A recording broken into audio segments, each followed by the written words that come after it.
session budget.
Almighty God, by whom alone kings reign and princes decree justice, and from whom alone cometh all counsel, wisdom, and understanding.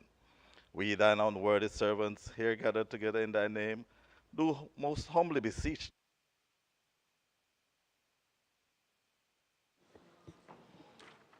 Mr. Clark, Mr. Bartlett, Dr. Holness, Dr. Chang,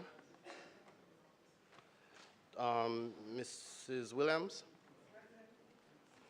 Ms. Grange, Mr. Mackenzie, Mr. Chuck, Mr. Vaz, Dr. Tufton, Mrs. Malahoo Fort, Mr. Green, Mr. Charles Jr., Mr. Matthew Samuda, Mr. Morgan, Mrs. Cuthbert Flynn, Mr. Main, Mr. Davis, Mr. Terrelong, Mr. Hutchinson, Mr. Witter, Dr. Dunn, Mr. Brown, Dr. Brown Burke, Dr. Charles, Mr. Chin, Mr. Cousins, Ms. Crawford, Ms. Daly,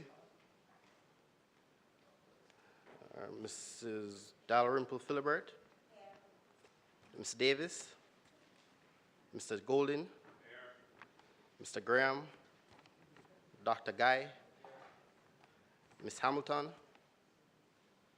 Ms. Hannah, Mr. Enriquez, Mr. Henry, Mr. Hilton, Mr. Jackson, Mr. Lawrence, Ms. Lee, Mr. Miller, Mr. Montague, Ms. Morrison, Mrs. Nita Garvey, Mr. Paulwell, Mr. Phillips, Dr. Phillips, Mr. Robertson, Mr. Robinson, Mr. Carl Samuda, Mr. Shaw, Mr. Sibley's, Mr. Slowly, Mr. Smith, Dwayne Smith, Mrs. Vaz, Mr. Warmington, Dr. Wheatley, Mr. Williams, Mr. Wilson, and Mr. Wright. Thank you, Clark. It is always a great honor and pleasure to welcome all of you to the sitting of the House of Representatives, and particularly for today, Tuesday, March 11, 2025. Today, we commence the budget debate for the financial year 2025-2026, and we will hear from the Minister of Finance and the Public Service, who will make the opening presentation. I would like to extend a special welcome to the members of Minister Williams' family, members of the Diplomatic Corps, and representatives of the international organizations, union representatives, representatives of public bodies, members of the St. Andrew Eastern constituency, representatives from the public sector, those who are joining us online via the various social media platforms, and PBCJ live stream. To all the guests in the gallery, and particularly so many women who said, we are coming out to listen to the presentation of our historic first female Minister of Finance. Welcome.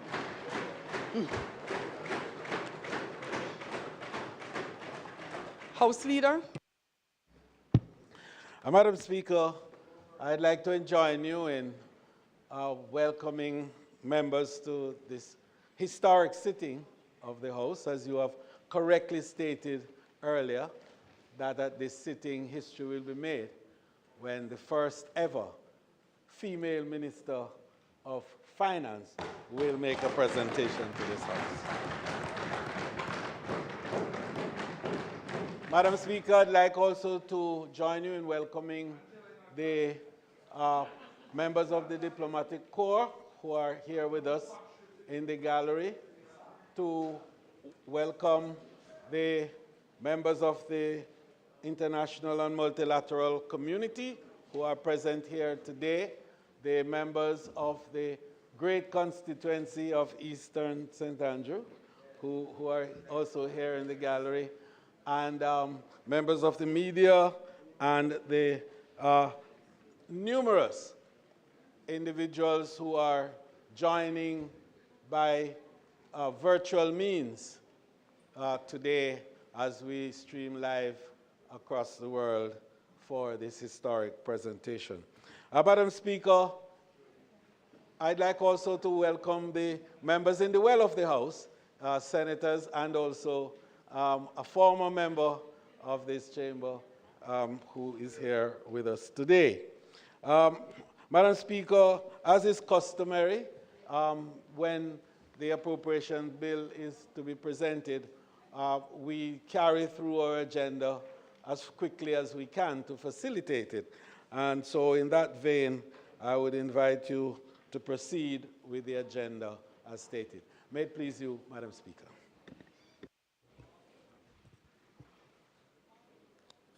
Statement by ministers. Announcements.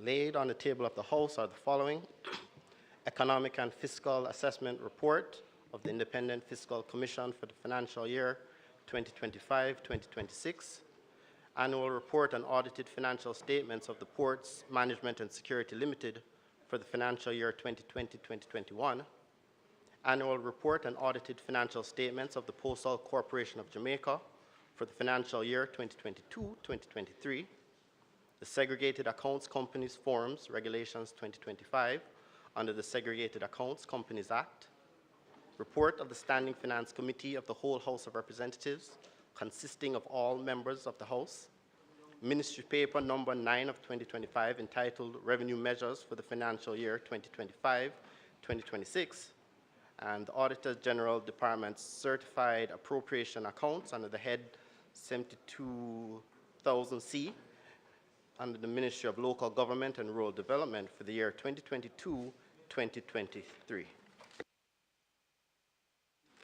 Bills brought from the Senate. The following is a message from the President of the Senate. To the Honorable House of Representatives, I have the honor to advise the Honorable House of Representatives that on the 28th day of February 2025, an act to amend the Counties and Parishes Act to declare the city municipality of Portmore the 15th parish of Jamaica and for connected matters was passed without amendment. The Honorable Thomas Tavares Finson, President of the Senate. Thank you. Petitions, papers, reports from committee. Report of the Standing Finance Committee of the whole House of Representatives, consisting of all members of the House, on the estimates of expenditure 2025-2026 for the financial year ending March 31, 2026. The Jamaica Public Bodies estimates of revenue and expenditure for the year ending March 2026. The Government of Jamaica Fiscal Policy Paper for the financial year 2025-2026. The Medium-Term Debt Management Strategy for the financial year 2025-2026 to the financial year 2028-2029. The revenue estimates 2025-2026 for the financial year ending March 31, 2026. The Jamaica Mortgage Bank Sector Consolidated Estimates of Expenditure for the financial year ending March 31, 2026, and the Tax Expenditure Statement 2025. Thank you, Minister. Notices of motions given orally. Minister of Finance. Madam Speaker, I beg to give notice that at the next meeting of the House, I will move the following. Be it resolved that the report of the Standing Finance Committee of the whole House of Representatives, consisting of all members of the House, on the estimates of expenditure 2025-2026 for the financial year ending March 31, 2026, the Jamaica Public Body's estimate of revenue and expenditure for the year ending March 2026, the Government of Jamaica Fiscal Policy Paper for the financial year 2025-2026, the Medium-Term Debt Management Strategy for the financial year 2025-2026 to the financial year 2028-2029, the Revenue Estimates 2025-2026 for the financial year ending March 31, 2026, the Jamaica Mortgage Bank estimates of revenue and expenditure for the year ending March 2026, the public sector consolidated estimates of expenditure for the financial year ending March 31, 2026, and the tax expenditure statement 2025, which was laid on the table of the House on the 11th day of March 2025, be approved. Madam Speaker, I beg to give notice, orders to enable me to take this motion. Madam Speaker, I also beg to give notice that at the next meeting of the House, I will move to introduce and have read a first time a bill entitled An Act to Apply a Sum out of the Consolidated Fund to service of the year ending on the 31st day of March 2026 and to appropriate the sums granted in this session of Parliament.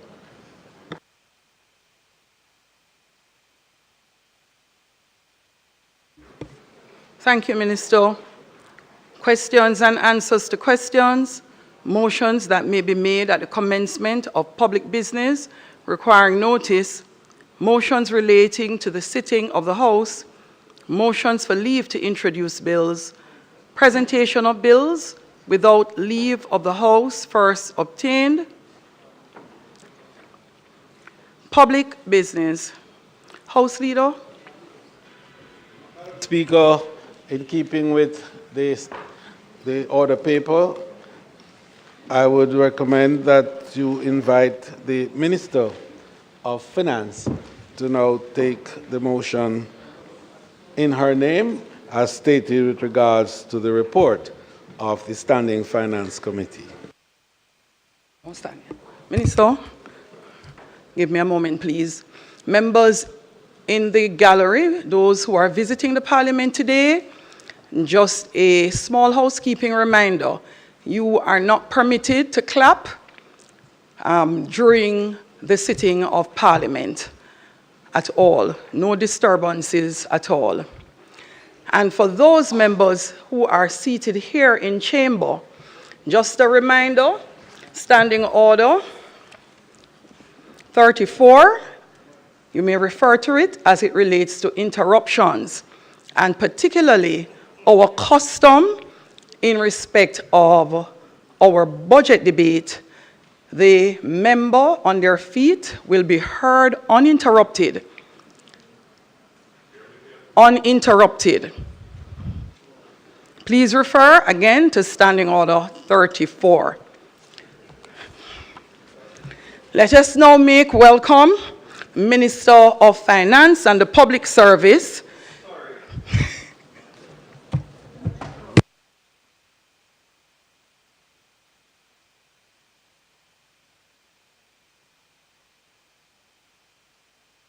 So, Minister, go reports.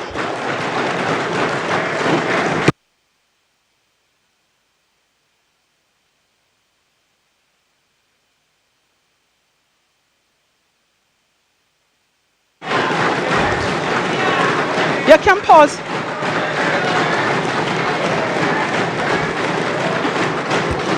Members, you'll have that to do again. Members, you'll have that to do again. Minister, proceed.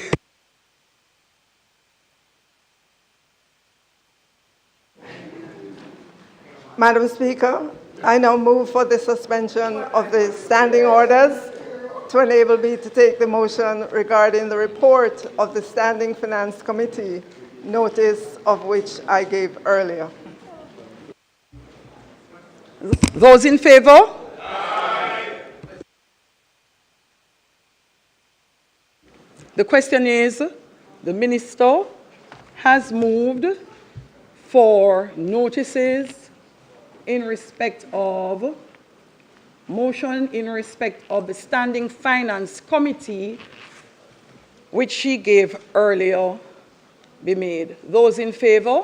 Aye. Those against? The ayes have it. Minister. Madam Speaker, as we all know, the subject of the budget debate is the appropriation bill. But before the debate commences, the report of the Standing Finance Committee tabled today must be adopted. Therefore, Madam Speaker, I now move that the motion for the adoption of the report of the Standing Finance Committee, notice of which I gave earlier, be approved. The question is that the motion for the adoption of the report of the Standing Finance Committee be approved. Those in favor? Aye. Those against? The ayes have it. House Leader. Madam Speaker, this Honorable House would have taken note that on the 11th day of February 2025, the Minister of Finance and the Public Service gave notice of that at the next meeting of the House, she would move to introduce and have read a first time a bill shortly entitled the Jamaica Teaching Council Act 2025. Madam Speaker, I now seek leave of the House to withdraw the bill. Is it the wish of the House that the bill be withdrawn? Those in favor? Aye. Those against? The ayes have it.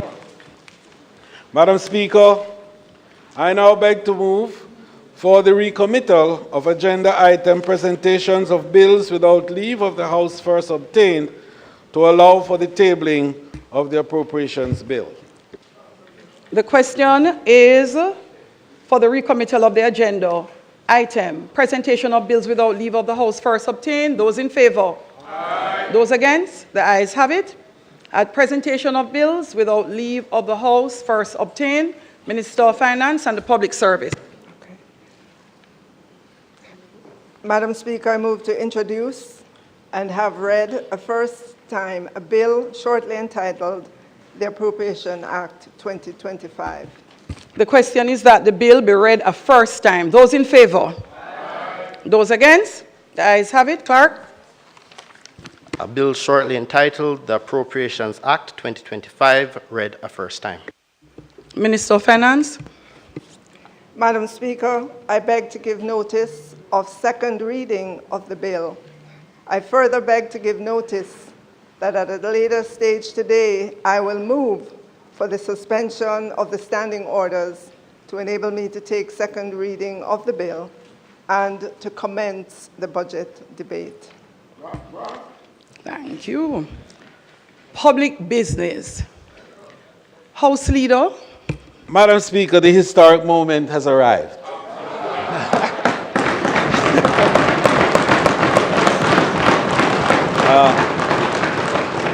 I now invite you, Madam Speaker, to request of the Minister of Finance to commence the debate. May it please you. Thank you, House Leader.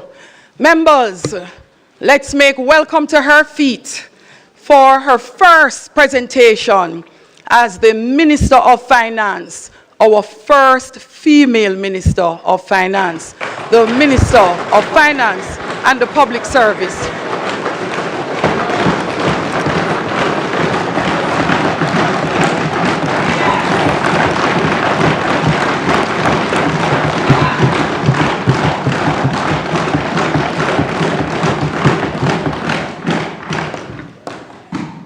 Madam Speaker, permission to speak from a seat other than my own. Permission granted, Minister.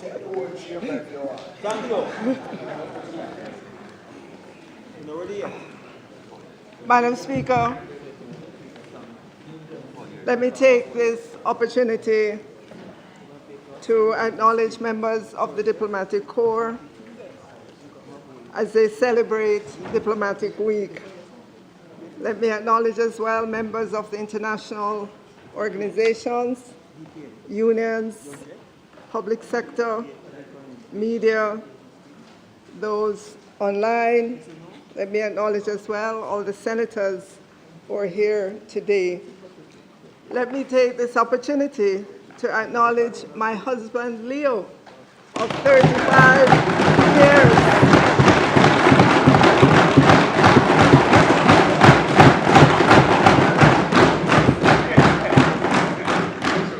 And our two daughters and family members who are watching online from the United States. I want to acknowledge as well all the people that when we grow up with in a Dixon.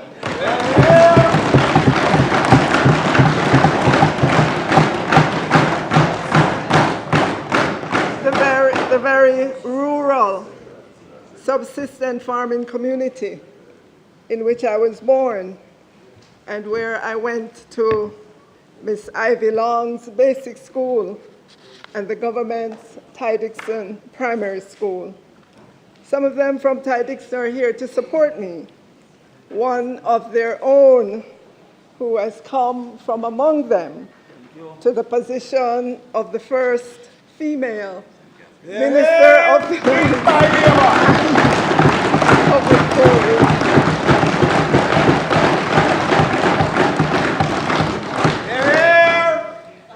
Madam Speaker, my greatest sense of gratitude is to the Dixon Seventh-day Baptist Church, at which my father served as a deacon for many years. Madam Speaker, there was absolutely no story that I and my brothers and sisters could concoct and tell our parents that would cause them to say, oh, nobody go to church today. Even if we had to go to church on a stretcher, Madam Speaker, we had to go. Thank you, Dixon Seventh-day Baptist Church.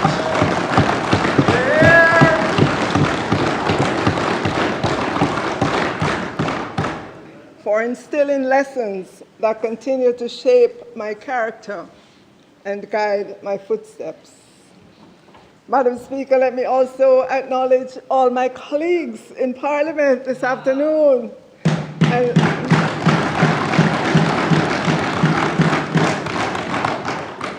And let me again say thank you to the Prime Minister for his faith and confidence in me in appointing me to this position. This Prime Minister, Madam Speaker, is a Prime Minister who has appointed women. She also appointed the first female cabinet secretary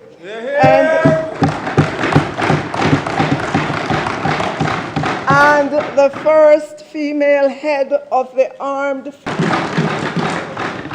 one of only 2 women to hold that position globally.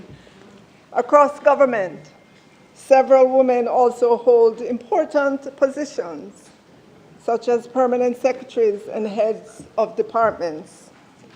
And so I say, Madam Speaker, what a Prime Minister. Awesome. Yeah!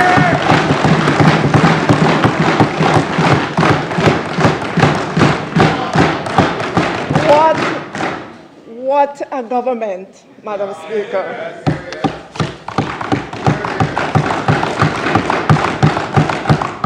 Madam Speaker, I'm very aware that I stand on the shoulders of all the women before me who have occupied high offices in government. Today, I am grateful for the opportunity to be a voice for our women and girls.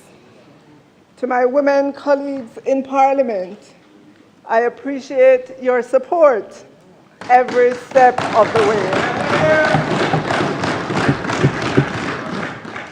I could not end my gratitude without saying thank you to all those in St. Andrew Eastern who allowed me this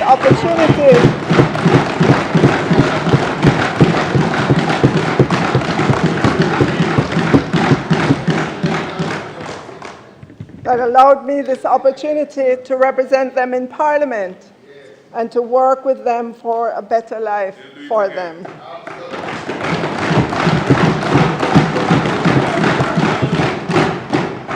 To my two devoted CPOs who traverse the constituency with me at hours when dog afraid, I say thank you.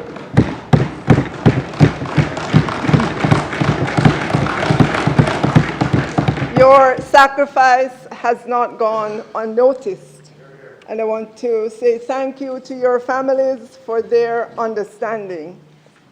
Madam Speaker, let me acknowledge students who are here this afternoon from Ferncourt High School, the high school I attended, and the high school I attended and from which I graduated. I also want to acknowledge all the students who are here from Papine High School in the constituency of St. Andrew Eastern. But I must single out the Financial Secretary and the entire team from the Ministry of Finance and the Public Service, who put in yeoman's hours to do all that needs to be done at the Ministry of Finance and the Public Service. My job is easier because of their collective efforts.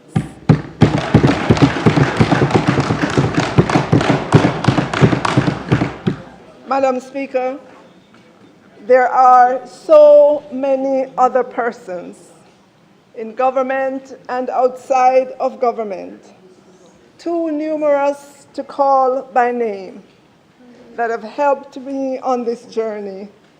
And to all of you, my heartfelt thank you.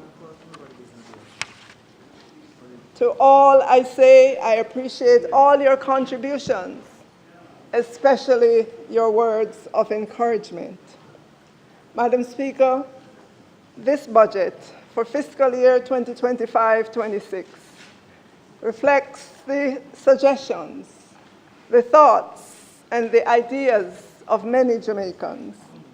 Thank you for all your WhatsApps, your emails, and your phone calls. I say to all Jamaicans, we are a government that listens. We are a government that hears. Madam Speaker, today marks the 10th budget presentation for this Prime Minister Andrew Holness-led administration. The significance of this budget is that it is a budget that is happening in an election year, but it is also a budget that comes after many years of discipline in managing the country's financial affairs. Some of this fiscal discipline initially came with the IMF US $615 million Extended Fund Facility, EFF program, that the government of 2012 to 2016 negotiated with the IMF. Madam Speaker, those early years of learning fiscal discipline by a government known as run-with-it government were, in my mind, the equivalent of the then government riding a child's bicycle with training wheels. Madam Speaker, I swear I did not choose the orange T-shirt that the child in the picture is wearing. I don't even know the people in the picture, but this picture is fitting because those years were really the government of the day learning fiscal discipline. Recall, Madam Speaker, they were the ones that, despite the clear danger signs leading up to the 2002 general election, still made the decision to run with it.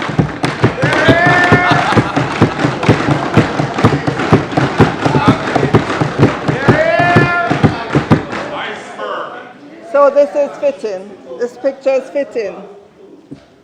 Those early years of learning fiscal discipline, Madam Speaker, were the equivalent of the government of the day riding a child's bicycle with training wheels. We have come a long way since then, Madam Speaker. Since the start of this Prime Minister Andrew Holness-led administration, I'm pleased to say we have been riding a bicycle, but it's a big people bicycle. And we are balanced.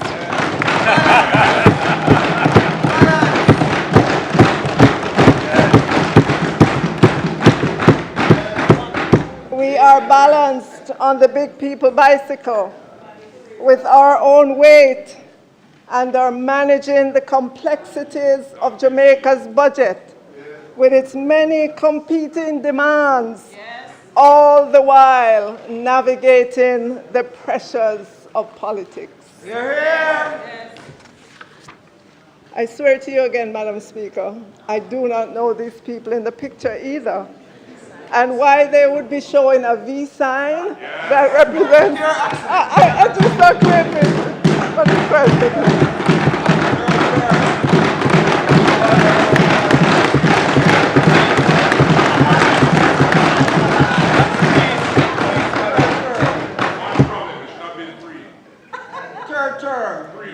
Madam Speaker, we on this side, I no run with the government.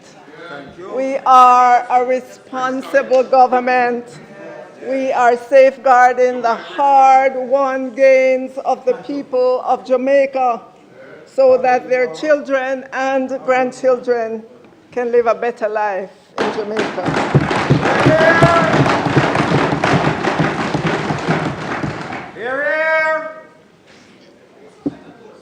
Madam Speaker, it was only a few Fridays ago, February 21, 2025, that international credit rating agency Fitch signaled to the entire world its continued positive outlook on Jamaica and affirmed Jamaica's BB- credit ratings.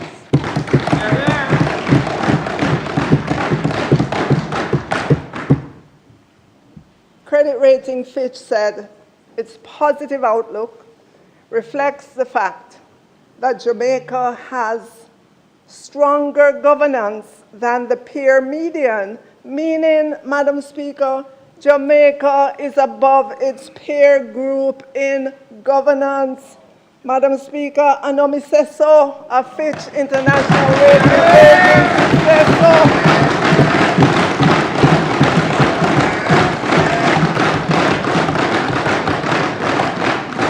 Jamaica is above its peer group in governance.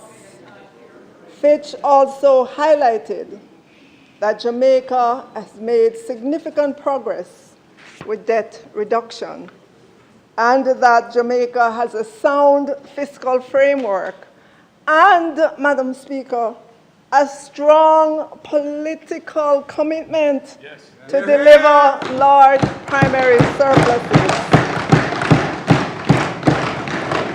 Madam Speaker, a primary surplus is how much money a government has left to pay interest on debt, invest in important projects, or save for the future after paying wages and salaries and other recurrent expenses. Fitch Rating Agency noted that debt to GDP has fallen from a high of 135.3% in fiscal year 2012-2013. I wonder who.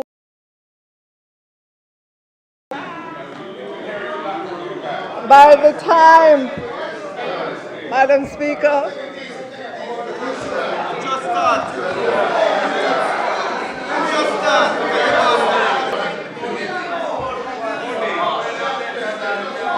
by the time we close this fiscal year, 2024-25, on March 31, 2025, we will be at 68.7%.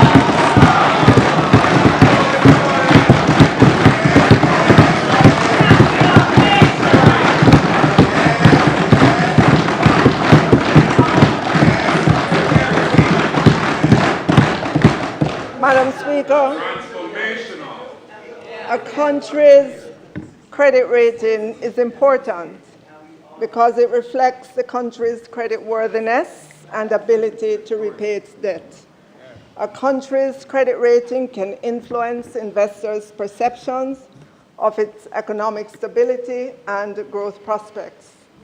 Madam Speaker, the rating agency noted that this government has built a record of fiscal prudence that has gained credibility in recent years and may be further strengthened over the next several years, including through the successful implementation of the new Fiscal Commission.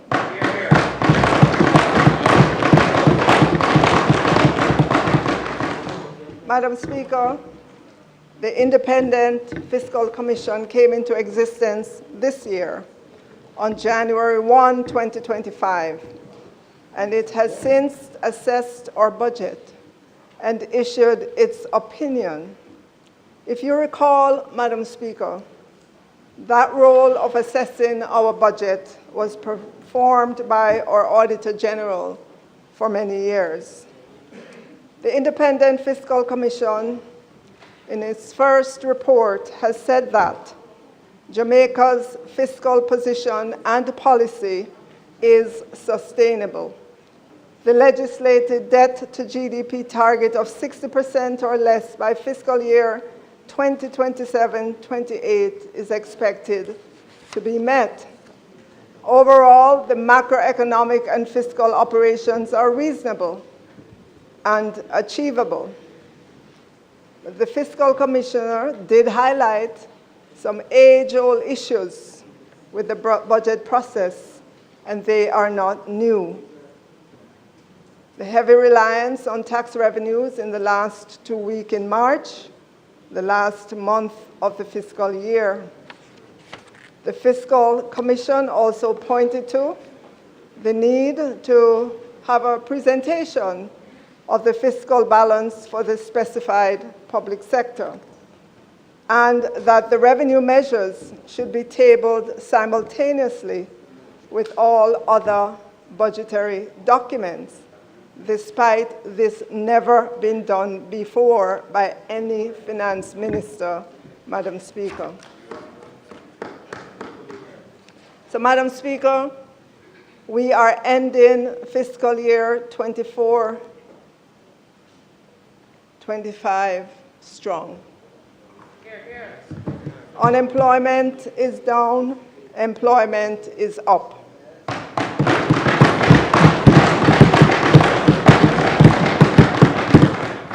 At the end of October 2024, Statin reported that unemployment stood at its lowest on record, which was 3.5%, with male unemployment at 2.6% and female unemployment at 4.5%.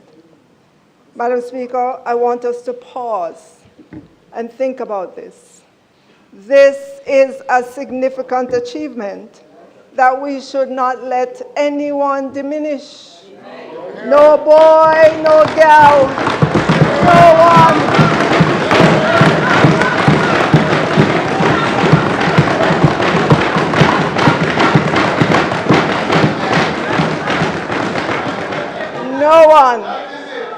no one should diminish this achievement of this government.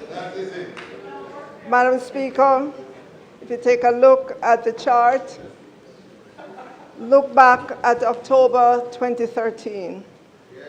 At the time, the overall unemployment for Jamaica was 14.9%. Compare that to the 3.5% at October 2024.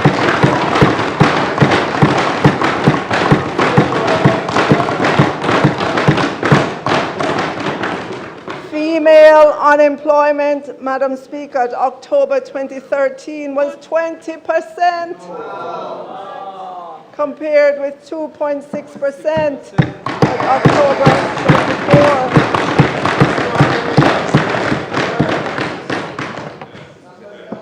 Male unemployment, 11.2%, compared with 14.5%. And look at the employed labor force. 1,108,925 then versus 1,468,200. Madam Speaker, I will admit that Statin did change its definition of the labor force recently. But even if you adjust the October 2013 figures to take that into consideration, there would still be a vast difference between the figures in October 2013 and the figures of October 2024. More persons working in 2024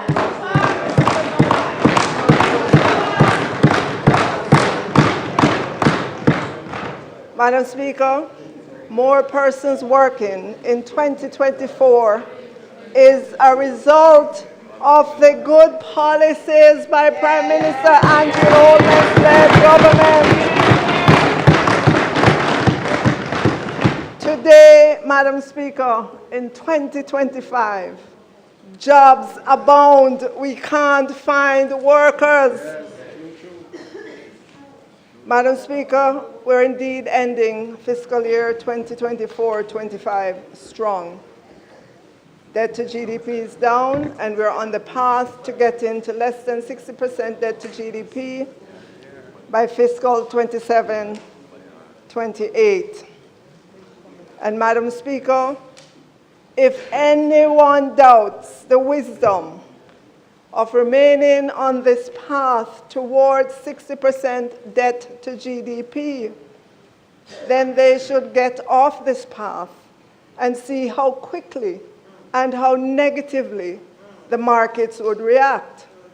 For starters, the US $5.6 billion of net international reserves would vanish overnight as the financial sector loses confidence, and that would cascade to the rest of the Jamaican economy and to international markets.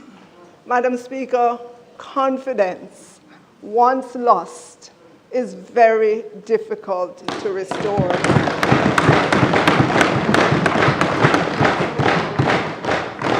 So, Madam Speaker, I say again, we are ending fiscal year 2024-25 strong. The net international reserves, NIR, is strong at $5.6 billion at December 31, 2024.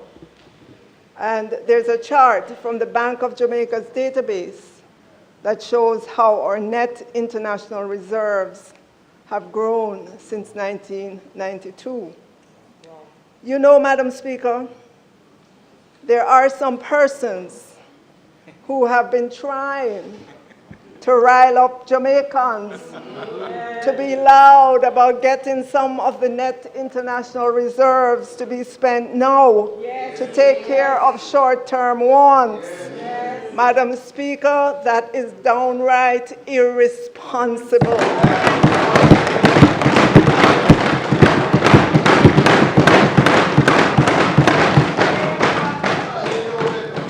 The net international reserves is our cushion against the vagaries of the outside world.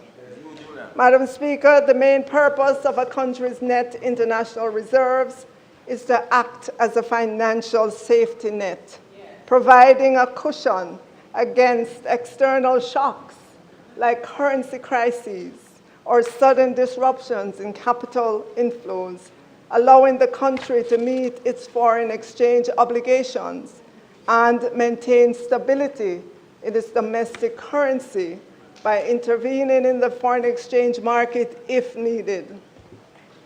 Madam Speaker, do you remember COVID? How would we have gotten supplies and vaccines if we did not have US dollars to buy them? Yes. Madam Speaker, riling up Jamaicans to demand that the net international reserves be spent is like telling Jamaicans to go party with their rent money. Exactly.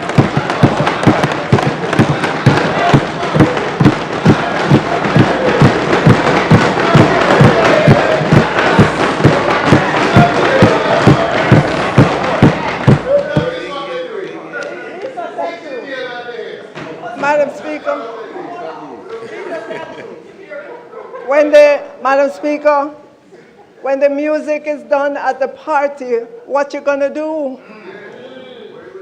Madam Speaker, I say again, that's very irresponsible and dangerous.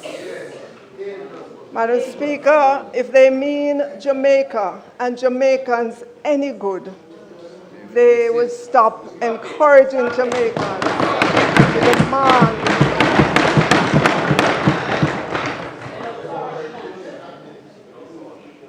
Madam Speaker, we're ending fiscal year 2024-25 strong. The overall inflation figures remain within the target 4% to 6% range. I know that for many Jamaicans, inflation at the market for yam, bananas, tomatoes, green peppers, and so on got way above the national average for inflation after the Category 5 Hurricane Beryl. I know because I go to the market. And so I know the price of food items. After Hurricane Beryl, prices really did fly. However, I am encouraged with the current direction. The last time I heard Minister Green talk, he said prices on agricultural items are moderating, which was a fancy way to say price a come down on the things them in the market and the supermarket. Madam Speaker, I included the chart on the screen in my presentation to show our young people what the experience with inflation in Jamaica was from 1963, right after independence, to 1999, a 36-year period. As you will see, Madam Speaker, inflation was well contained in the 0 to 10% band from independence to 1972. Madam Speaker, elections matter. Can you imagine life with inflation at close to 30% in 1973, 50% in 1977, 80% in 1991? We never had a worse period of inflation in our post-independence history. Madam Speaker, why am I going all the way back to 1973? Because, Madam Speaker, if we do not remember our history, we are doomed to repeat it. Everyone should take pics of these charts and send to all their friends to remind them from whence we came and that we do not want to go back there.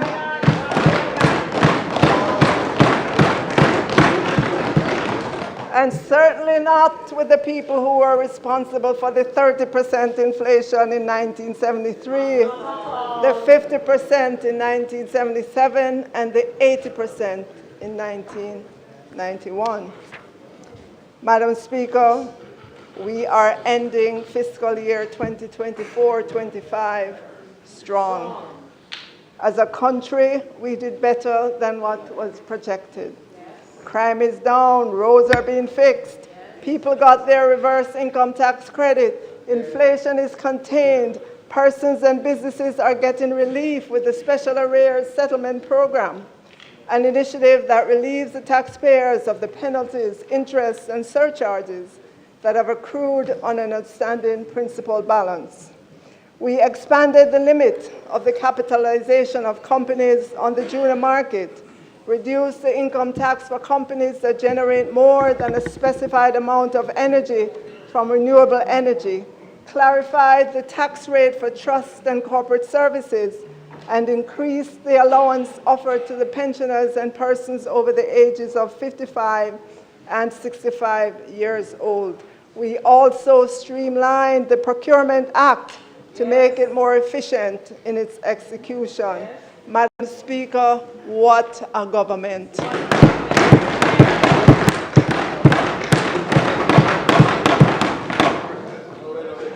Madam Speaker, we're ending the budget year after being battered by drought, a Category 5 Hurricane Beryl like no other, Tropical Storm Rafael, and significantly above average rainfall, October, November, December. The PIOJ puts the devastation of Hurricane Beryl at 1.9% of GDP for 2023, or $56.7 billion. We all remember pictures of the devastation. Madam Speaker.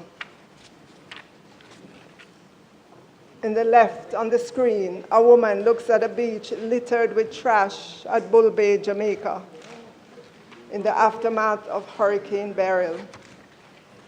Pictures of persons walking through the debris after their premises was damaged, and this was in Old Harbor, Jamaica. Madam Speaker, it cannot be denied that the declines we suffered in GDP during this current fiscal year were as a result of what the Director General of the PIOJ called hydrological events. Damage from Hurricane Beryl had the fourth largest negative impact of the 19 natural disaster events that have battered this Jamaican economy since 1999, a 25-year span. Yet, some would want to call down recession on Jamaica. You have to wonder, what are their motives, Madam Speaker? Why would anyone Look celebrate that? at the damage from Hurricane Beryl all across Jamaica. Madam Speaker, in the face of what we know to be increased intensity of weather-related events, we would have been in a very bad place when Beryl struck if we had not implemented our national natural disaster risk financing.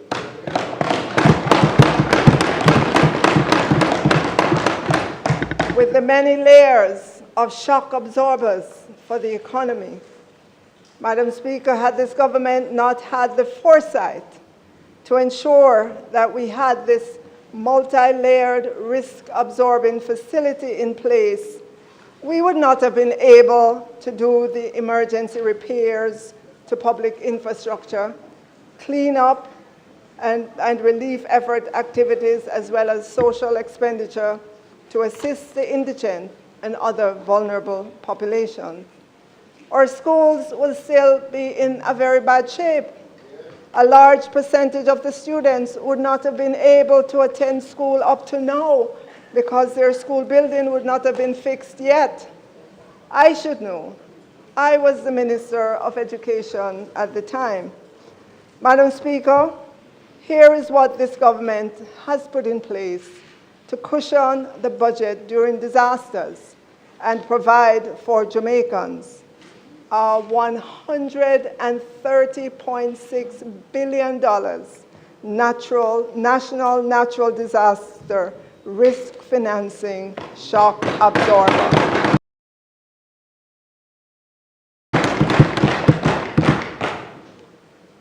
And that policy says, in times of disaster, start with what you can reallocate, what you can defer, what you can delay or cancel. If that is not enough, go to the next layer, the contingency fund and the National Disaster Fund. This is the next level, the National Natural Disaster Reserve Fund, that has $1 billion. Together, these two funds total $5.8 billion, thanks to our international partners. This month, we added yet another layer, the catastrophe drawdown of $6.5 billion to the shock absorber we already had. Layer really bad disasters. We have the catastrophe bond for $25 billion. When you add all of that up, Madam Speaker, that's a total of been in government spending. Did not consider the future of Jamaica to provide for contingencies for disaster. Yes, I will give 2007 to 2012, but there was nothing else, no contingencies, other than the begging that I see practicing in. Madam Speaker, can you imagine if this government had not put in place this multi-layered national natural disaster financing policy? All now we would be in darkness, without water. The roads would be impassable. Schools would not have been repaired. No cash resources would be available for farmers, businesses, and families. The commitment of this government, Madam Speaker, multi-layered national natural disaster risk financing, and to fill any gaps that we have. Of course, Madam Speaker, how much we can access will depend on the severity of the disaster. And Madam Speaker, I must give former Minister of Finance and the Public Service, Nigel Clark, his props for this. He not only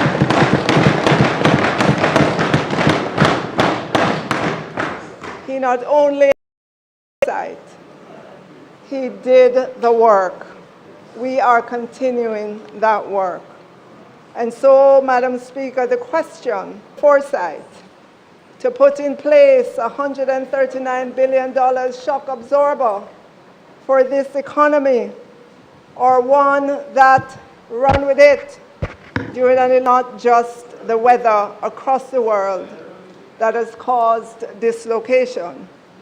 We're entering the new fiscal year with the most seismic of changes swirling. Geopolitical changes, heightened tensions regarding tariffs. Many Jamaicans at home, right here in Jamaica, are beginning to see relatives they have not seen in a very long time. And swirling all around us are developments in artificial intelligence, which continue to astound and concern.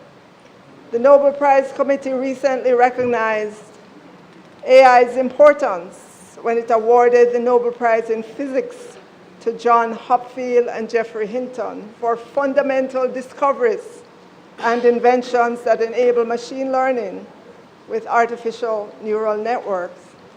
And half of the Nobel Prize in Chemistry, Madam Speaker, went to Demis Hassabis and John Jumper for developing an AI model to solve a 50-year-old protein problem in protein research by accurately predicting the protein complex structures based on their amino acid sequences.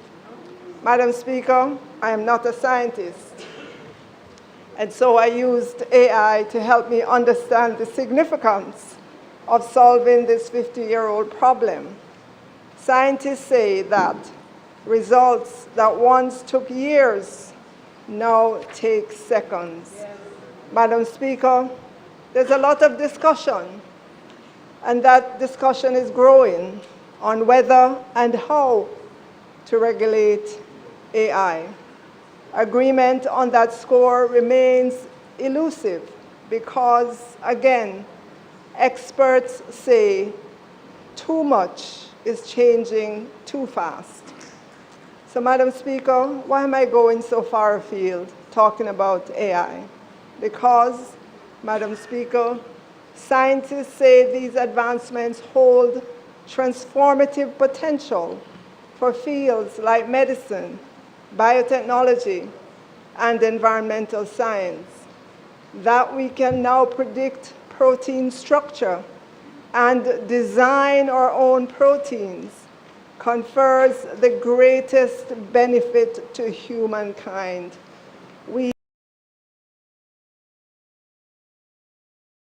Madam Speaker, as a result, as a government, we must generate budgets that help to equip our people in an environment that experts say is changing too fast.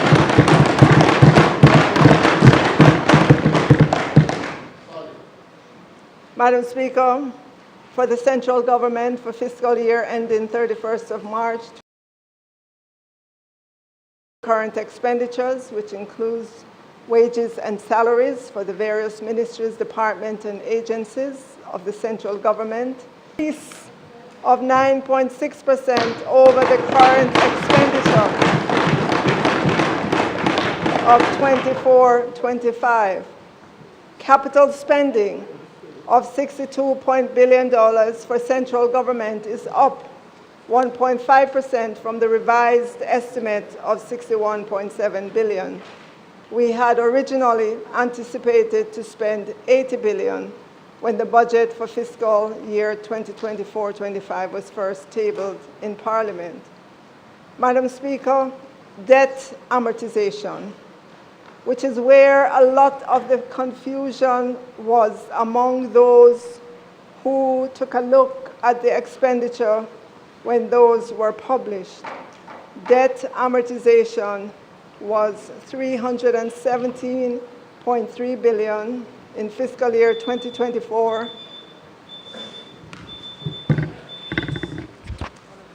House Leader, Madam time Speaker, for speaking has expired. Members' time for speaking having been expired, I beg to move that it be extended sufficiently to allow the conclusion of our presentation. May it please you, Madam Speaker. Question is that the members' time be extended sufficiently to allow for completion of the presentation in respect of the opening of the debate. Those in favor? Aye. Those against? The ayes have it.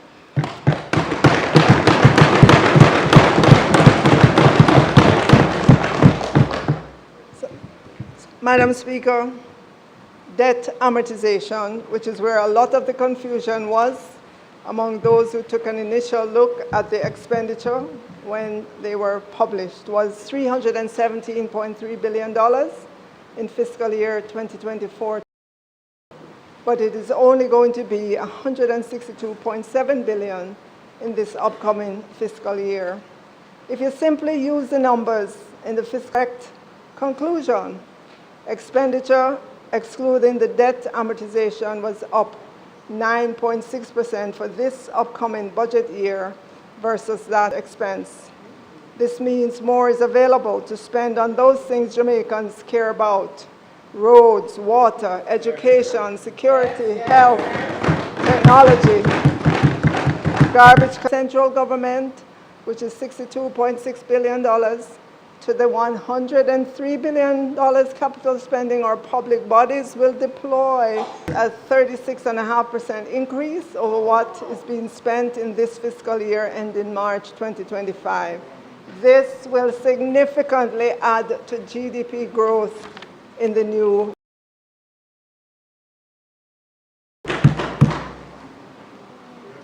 Madam Speaker, we have 150 active public bodies. We don't give enough recognition to them. They perform, many of them are funded by the consolidated funds, but there are 52 that provide through their various services major bodies are in the portfolios of various ministers on which they will report during their sectorial. But suffice it to say, Madam Speaker, together, public bodies are expected to end the new fiscal year with $1.6 trillion of gross assets. This is 6.6% greater than the gross assets in the fiscal year that is drawing to a close. They are projected to employ 14,203 persons, or 5.5% more than they did in the 2024 fiscal year. And they are projected to generate revenues of $644 billion, an 8.7% increase over that of fiscal year 2024-25. For the upcoming fiscal year, we're asking a little less in terms of transfers from them, but you will see that their capital spending will be 4.2% more than the $97.2 billion they spent in fiscal year 2024-25. So, Madam Speaker, those are the important budget figures for fiscal year 2025-26 for central government and for the public bodies. Now, Madam Speaker, I am sure what all Jamaicans want to know is how are we going to fund those budgeted expenses, and what is in the budget for the country, and more important, what is in the budget for them personally. You know, Madam Speaker, as a young girl living in Kingston, right after graduating from Ferncourt High School, every time it was budget time, I would feel the knots in my stomach, because I knew that a big part of the little pay I was getting at the time would be gone into higher taxes. I recall feeling anxious around budget time because I knew the inevitable, more new taxes. At that time, Madam Speaker, when I graduated from Ferncourt High School, it was not our side that was in government. Madam Speaker, I would like you to take a look at this chart on the screen. Look at the years, 1992 to 2004. There was one government in charge. The same government occupied the parliament for all those years. Now look at the fiscal balance as a percent of GDP. Look at the budget balance as a percent of GDP. Negative, negative, negative, negative, negative, negative, negative, negative, negative, negative. Today, Madam Speaker, I carry that feeling in my gut whenever I remember the struggles in those years in which I had to paddle my own canoe as a young girl in this country while helping to take care of my younger sister.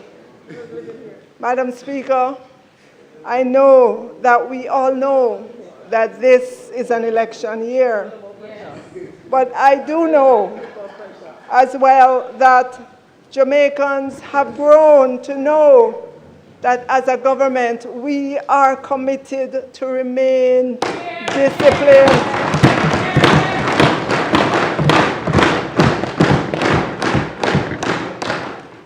We would not throw away the hard-won gains of the people of Jamaica, Madam Speaker, not even to win an election.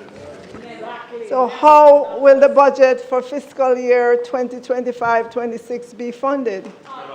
So, Madam Speaker, the 149.5 billion, expect to pay the difference from our own resources. This upcoming fiscal year 2025-26, we are projecting a surplus, a small surplus, but it sure beats the negative, but it sure beats the negative. Negative.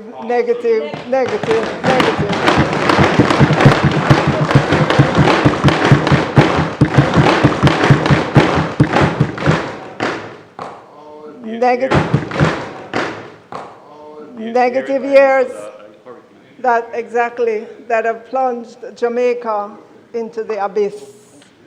Take a look at the debt to GDP figures. Practically every year that the government of 1992, the debt to GDP went higher. They mortgaged the future of Jamaican people. At 68.7% debt to GDP at the end of this fiscal year, we have just about emerged into the light from the deep sinkhole in which the run-with-it government plunged Jamaica.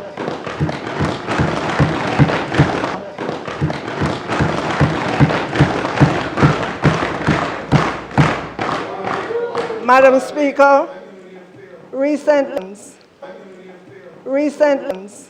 what do they believe are the implications? What do they believe are the implications when TAJ does not collect taxes?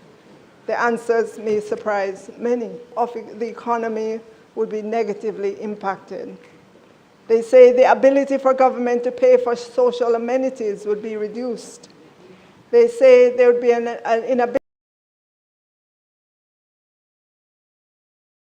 Said an inability to invest in infrastructural development. 89% said an inability to invest in infrastructural development. 89% said inability to pay the salaries of public sector workers.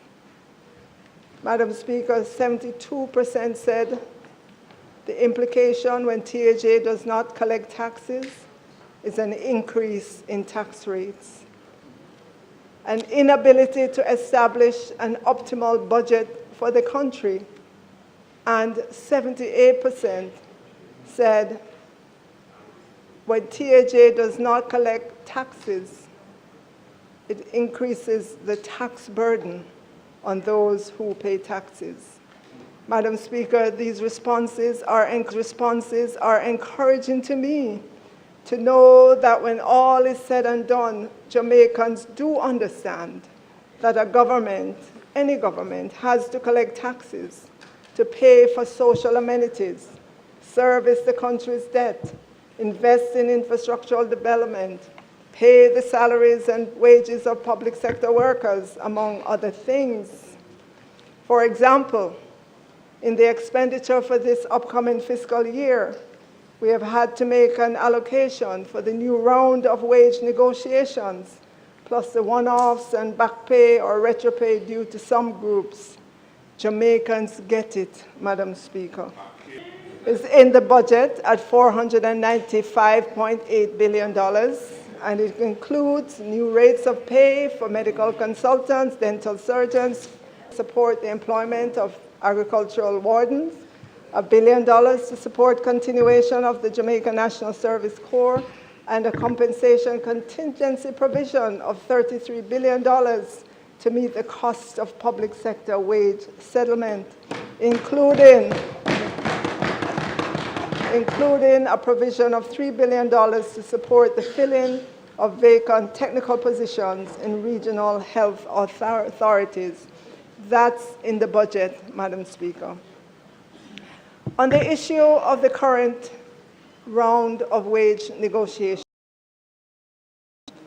the Ministry of Finance and the Public Service has thus far received 11 claims to include Jamaica Civil Service Association, JCSA, Jamaica Confederation of Trade Unions, JCTU, Jamaica Teachers Association, JTA, Police Officers Association, POA, and groups within the health sector. The government has commenced discussions with the unions and associations of the public sector. So, Madam Speaker, there has been quite a bit of public debate on the issue of whether or not we have a cap on public sector wages. In relation to 2023, Jamaica had a rule to cap public sector wages and salaries at no more than 9% of gross domestic product each year. The cap was implemented in 2013 while Jamaica was in an IMF program with the then government. You may recall, Madam Speaker, that the then government signed the US $615 million extended fund facility with the IMF in 2012. At the time of implementation of the wage to GDP cap of each year, our national debt stood at 147% of GDP. And inflation, contrast this, Madam Speaker, 0.7% that we expect to see when we close this fiscal year, as opposed to that 147% debt to GDP when the rule was put in place. To inflation at 4.7%, formally adopted inflation targeting policy in 2017, which is being implemented by the Bank of Jamaica, of inflation being in a range of. I'm giving all of this background, Madam Speaker, to remind us of the reason back then for the sector wages. Following all of that, in 2022, this administration abolished the wage to GDP cap in order to address retention issues, wage freezes, and historical underpayment in the public sector.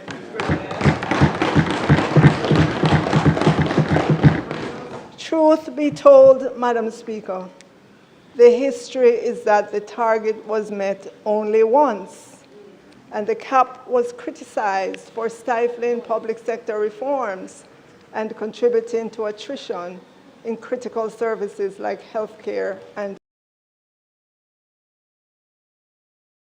to believe that there are no controls on the budget. The major controls we have on the budget is the fiscal balance rule and the 60% or less by fiscal year 2027-28. The fiscal balance rule is also a guardrail for the financial affairs of this country. It is not as well known as the debt to GDP target, but it is, and that is what we have. During those years, we were bound. It has been proven that containing our spending by the fiscal balance rule and the debt to GDP and maintaining that discipline, then our sustainable path. For the public sector, the focus should now be on pay for performance, efficiency in service delivery. I intend to make significant progress in the implementation of the pay for performance element of the new compensation system. We have, Madam Speaker, let me be the first to say we are ending fiscal year 2024-25 with gains in efficiency and productivity in government.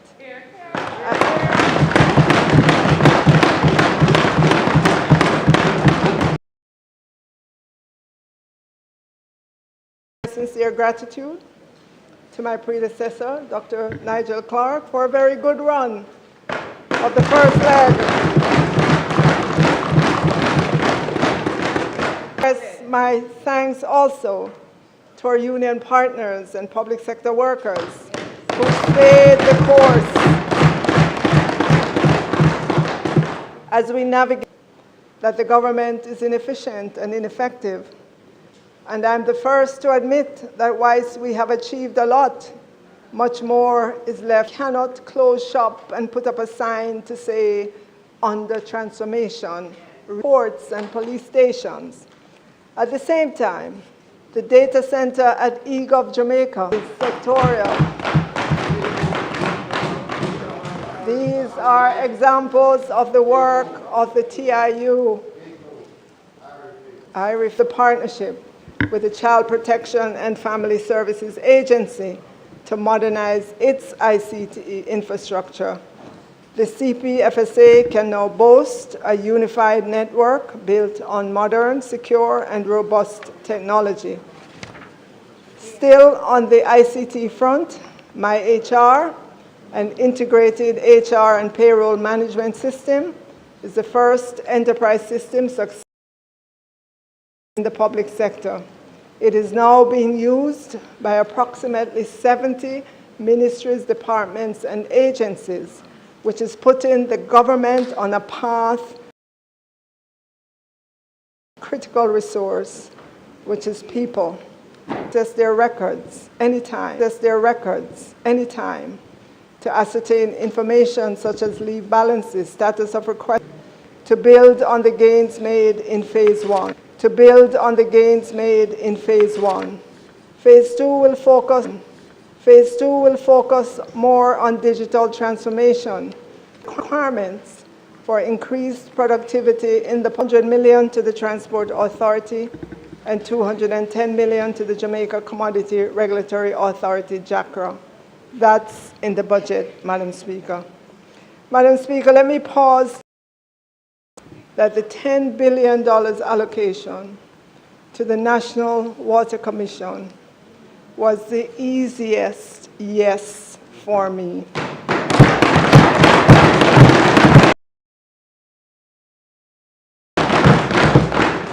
I remember as a child in Ty-Dixon that we either had to have a tank in our yard or, Madam Speaker, even though we had a tank in our yard, the tank leaked, and so unless rain fell heavily, the tank was generally dry.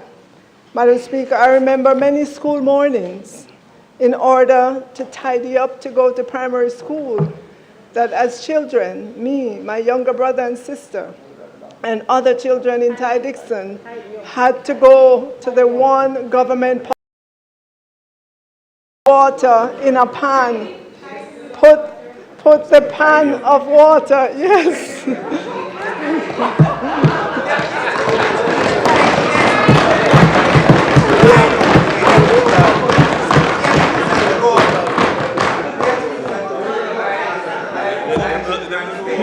I know.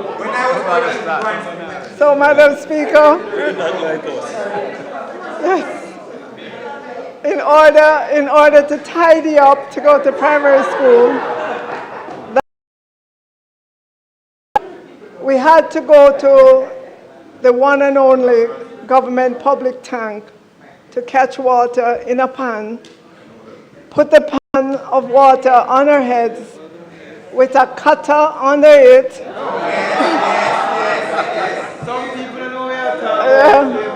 To keep it steady in some rural communities. And so when I say it was the easiest yes in terms of the $10 billion to NWC, it is because I lived the experience of an ordinary Jamaican.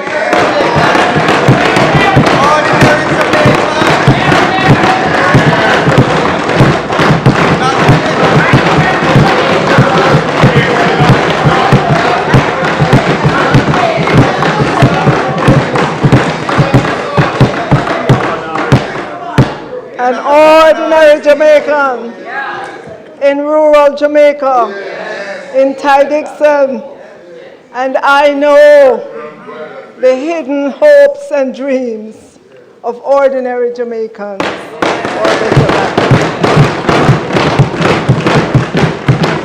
They want running water in their bathrooms, in their kitchens, and available for them when they need it.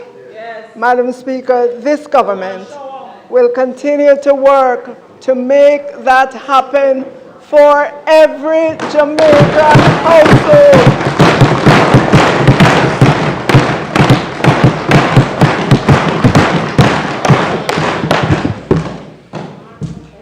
So, Madam Speaker, recently I gave my strongest endorsement to the PPP, Public-Private Partnership, that Prime Minister and Minister Samuda signed with the various partners to build the Rio Cobra water treatment plant at a cost of US $77 million or 12 billion Jamaican to bring an additional 15 million gallons of water to benefit Jamaicans. The deal was criticized for having an interest rate that to those who do not have the responsibility of contemplating and planning the future of Jamaica, that interest rate seems high. When I heard those comments, I WhatsApped Minister Samuda and I said, I will defend this project anytime. Anytime, because the issue in 3 or 4 years' time, when water is needed, as the population in Kingston and St. Andrew and in our 15th parish, Portmore, grows.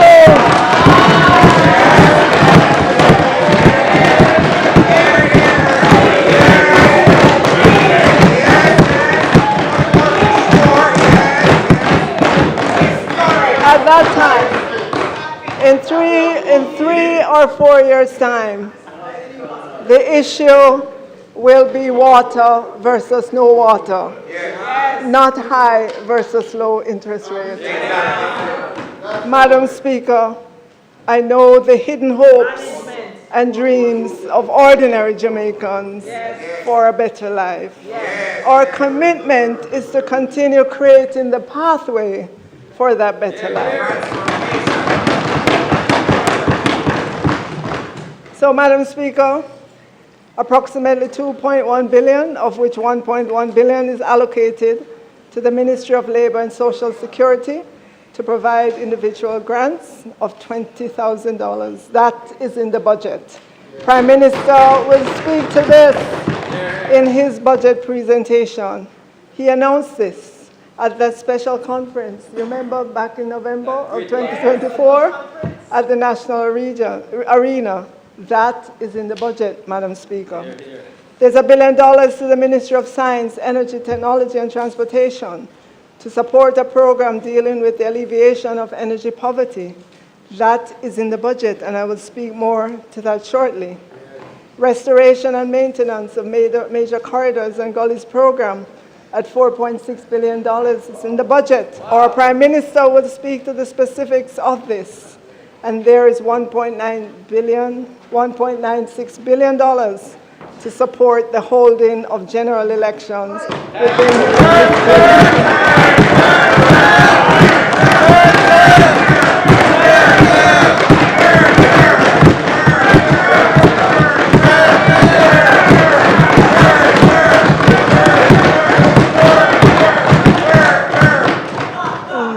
That is in the budget, Madam Speaker.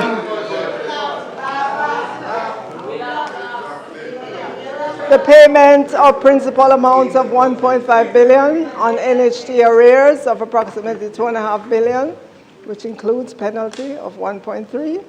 These arrears were incurred by the ministry responsible for education. That is in the budget. Subvention of $1.7 billion to the University Hospital of the West Indies to address new salary rates and arrears for medical consultants, as well as filling of technical staff position. That is in the budget.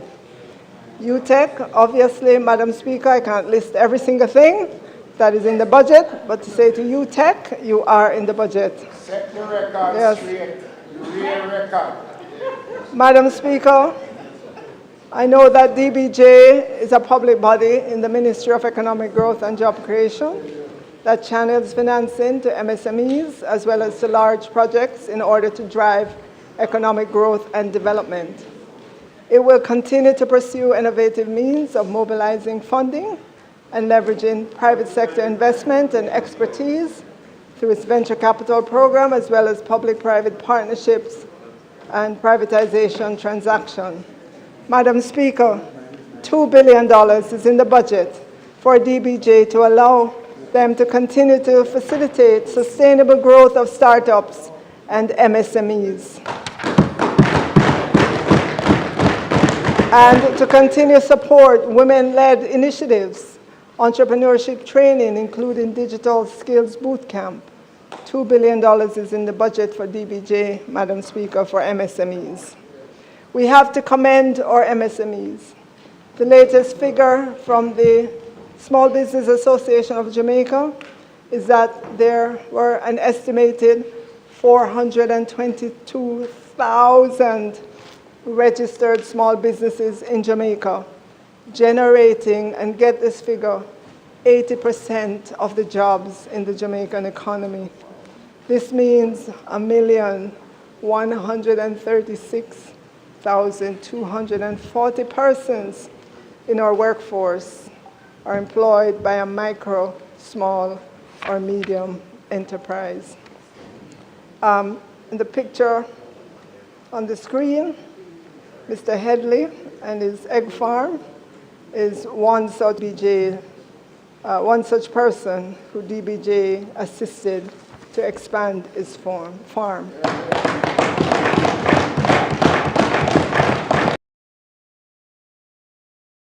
For small businesses that I hear repeated over and over again, and Minister Hill will tell you as well, is access to financing.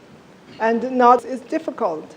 They feel there's no difference between the requirements for them as MSMEs as opposed to a very large institution.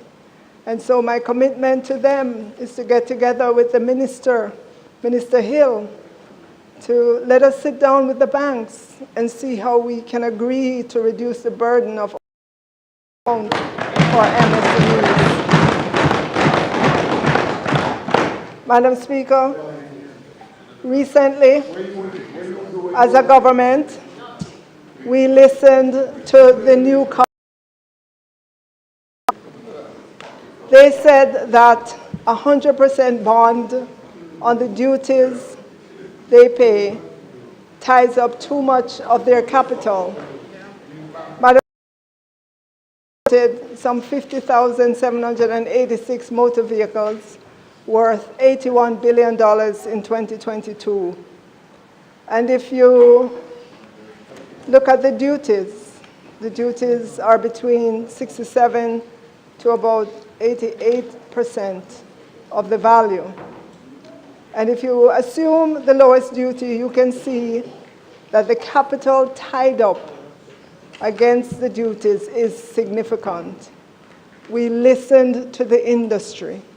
And now, instead of 100% bond against the duty, we have reduced that to 20%.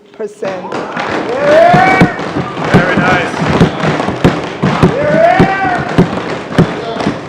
This frees up capital to invest in other businesses or to expand existing businesses, hire more people, and contribute to economic growth.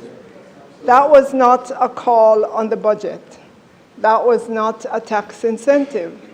That represents this government listening and understanding the hurdles in the way of businesses and taking steps to reduce or eliminate those hurdles.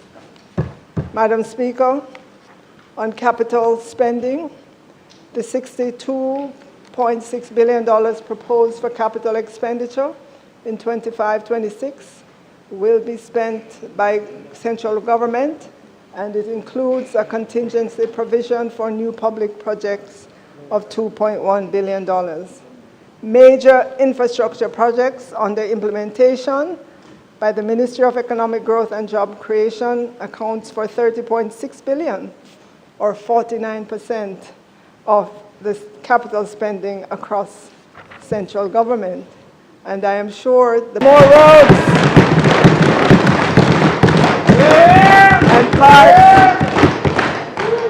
and parks, as $10.2 billion is in the budget, including $5 billion for Cornwall Regional Hospital, $4.1 billion for the IDB-supported prevention and care management of non-communicable disease. That is in the budget.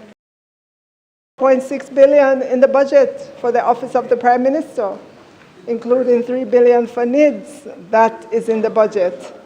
And MSET, $4.5 billion is that, and there is much, much more in the budget for Ministry of Education, $4.2 billion, including $1.7 billion to the primary and secondary schools infrastructure project. That is in the budget.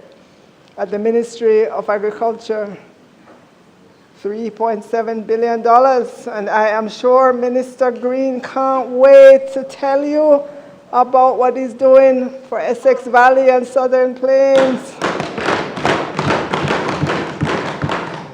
$3.7 billion is in the budget for agriculture. Yes, Ministry of National Security, you will $1.7 billion to continue construction of police divisional headquarters in Westmoreland and St. Catherine North. That is in the budget. I am sure, Madam Speaker, that you will agree with me after hearing those robust budget numbers for the various ministries that for an economy that has been so battered by a drought, by a Category 5 Hurricane Beryl, by Tropical Storm Raphael, and rains, especially during the month of November and December, that were well above the 30-year average, that the word for this Jamaican economy and for the people of Jamaica, that word is resilient.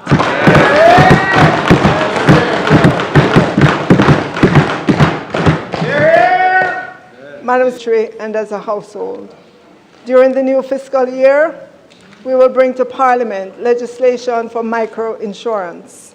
Madam Speaker, no microinsurance legislation has been talked about, but I give my commitment that microinsurance legislation will be passed in this new fiscal microinsurance to build financial resilience so that these vulnerable families can manage the financial impact of unexpected events for a $500,000 benefit. That is worth it, Madam Speaker, to assist the most vulnerable to build resilience. Of note, this upcoming fiscal year, the income tax, large-scale projects and pioneer industry will be repealed and replaced as a means of updating the legislation to ensure Cabinet Decision number 38/19 dated December 2, 2019. The Cabinet granted approval for the issuance of drafting instructions to the Chief Parliamentary Council that it established to support large investments and economic development. There is one investment that is waiting for this act to be passed, and that is the Harmony Cove Limited Development Project. This investment in Jamaica will be $1 billion. We will bring this legislation to Parliament before the end of this fiscal year.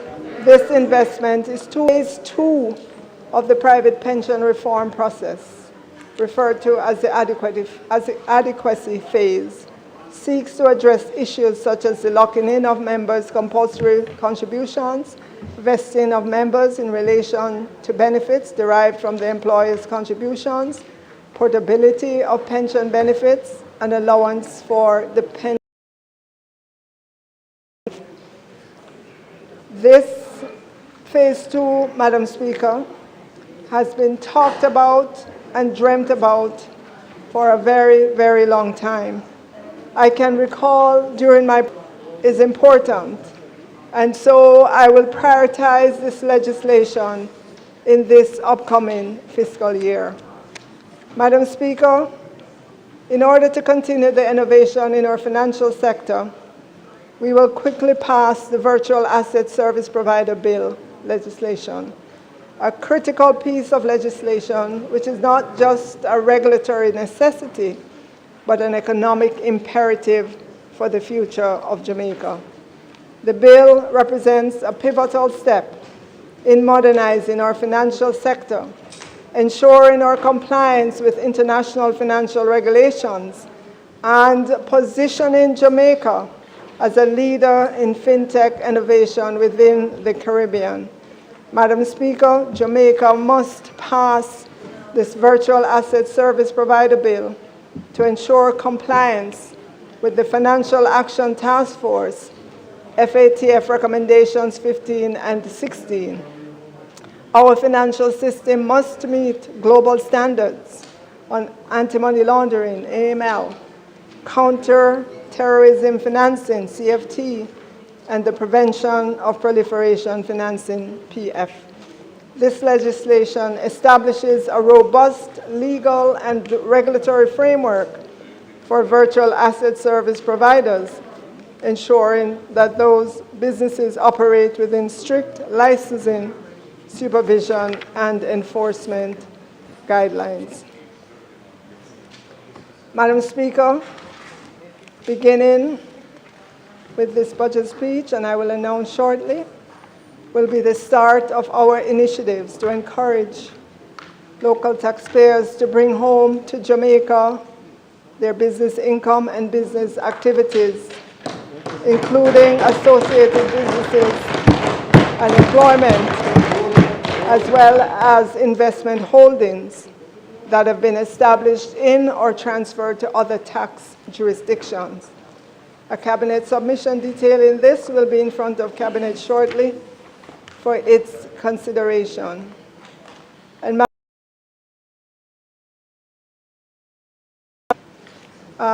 to the financial sector. In all our contemplations, Madam Speaker, we have to engage with the financial. We're told by the other side would be temporary. Some ideas have come to me from the financial sector on how we could begin to scale this back. I gave a commitment to review them and work with the sector on this issue. And there are many other deficiencies and so on, and I will begin that engagement with the financial sector. Yeah. Madam Speaker,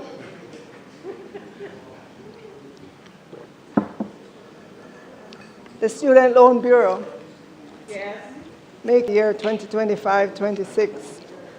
This platform will allow students to view their loans, print statements, and pay their loans online, among other functions. The SPL report students have been complaining about is accessing the information about their loans. However, as the student loan says that once their platform is launched, students will see fiscal year. The decision was taken by this government to no longer require PATH beneficiaries to have a guarantor, and PATH beneficiaries would have 100% waiver for application fees. Since then, there has been an 85-20-23. Madam Speaker, I want to put on record the APRI study has given us excellent suggestions on how to modernize the student loan offerings. We are committed to doing the overhaul of the student loan system and will engage CAPRI as we start that process this upcoming fiscal year. But so, Madam Speaker, to let Jamaicans know our headspace and where we're heading, we are committed to an increase in the loan amounts that students will be able to access. And for the disbursement to include not just tuition, but also housing, books and supplies, the cost of a laptop, and a stipend for meals. We are also committed to a meaningful reduction in interest rates on the various loans, and we are committed to longer loan payment periods.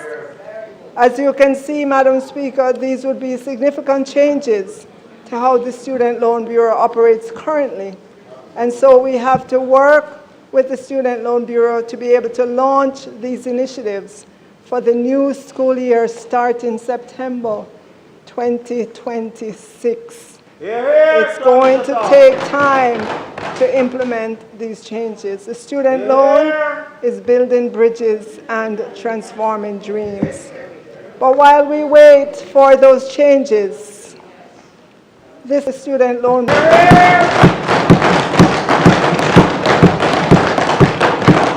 and the rates will remain the same, meaning the rates will not increase because the payment will roll out the new loan offerings to make the lives of our tertiary students better and allow them to focus on attaining their educations and transforming dreams. Madam Speaker, you may recall that earlier I highlighted the $2 billion that is in the upcoming budget for the DBJ for on-lending for many small businesses. In addition to that, Madam Speaker, we're also raising the GCT exemption for small businesses to $15 million.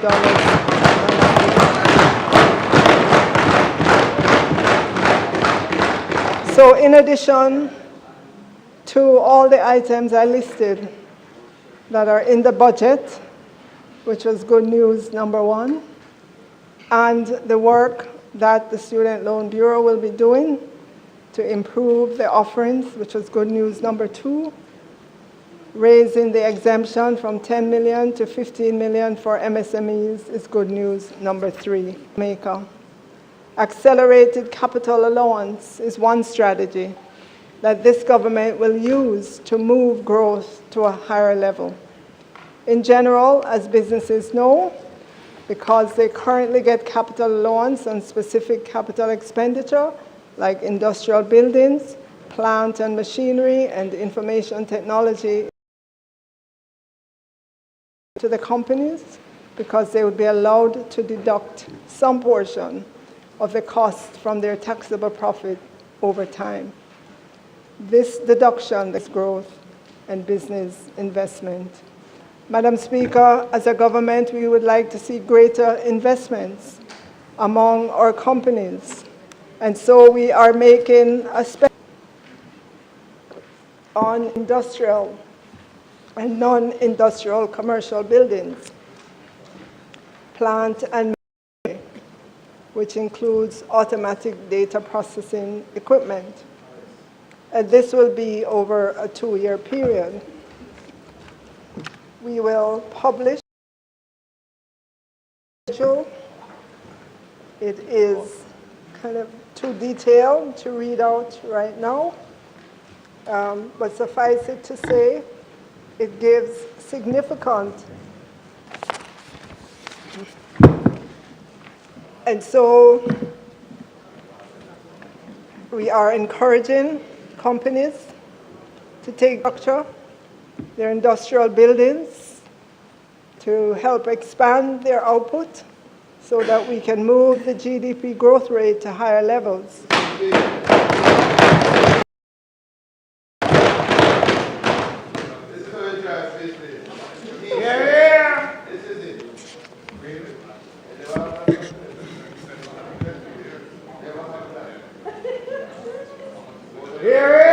So as an example, Madam Speaker, for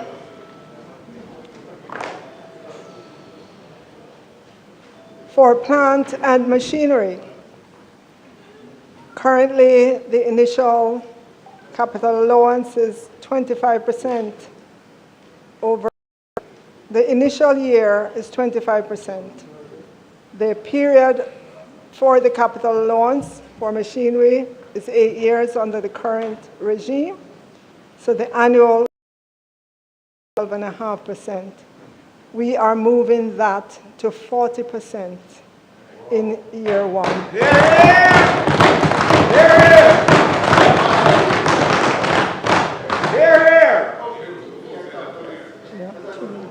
Yes. So the details, Madam Speaker, will be published for the companies. And that is good news number 4. Madam Speaker, this government believes in the stock market to create prosperity for the people of Jamaica. I'd like someone wanted to lock it down. Yeah. If you recall, Madam Speaker, the Honorable Edward Seaga inaugurated the Jamaica Stock Exchange in 1969 as the Minister of Finance and Planning.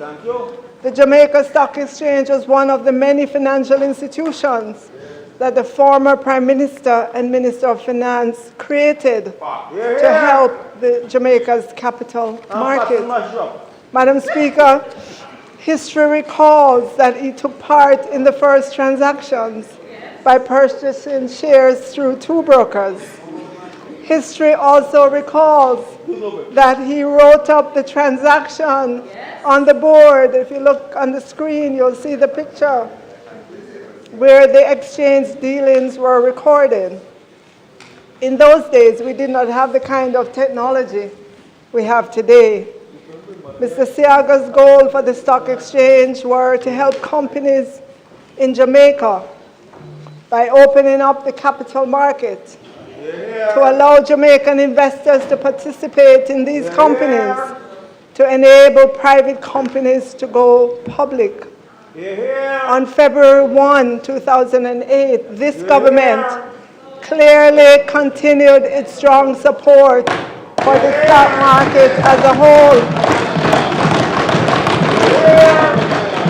But more important, for the establishment of a junior stock exchange. I go further, Madam Speaker. It was this government, under the leadership of the Honorable Bruce Golding, that facilitated the launch of the junior market on April 1, 2009. Sadly, Madam Speaker, despite the clear success and the positive impact of the junior market, we witnessed the shockwave when the then Finance Minister announced in this Parliament on October 12, 2013, that his government would phase out the Jamaica Stock Exchange junior market benefit in 8 years. In opposition, in 2013, the shadow spokesman on finance, MP Audley Shaw, clearly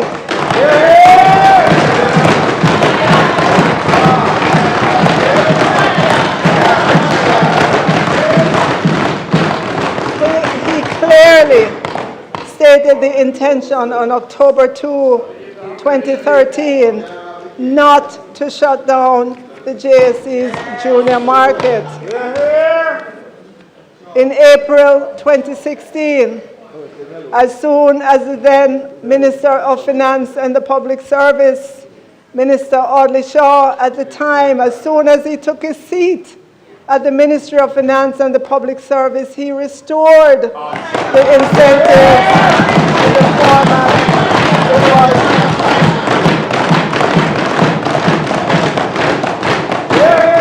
Today, Madam Speaker, the junior market companies have paid over $1 billion of statutory deductions, 1.6 billion of GCT, and 1.6 billion of PAYE.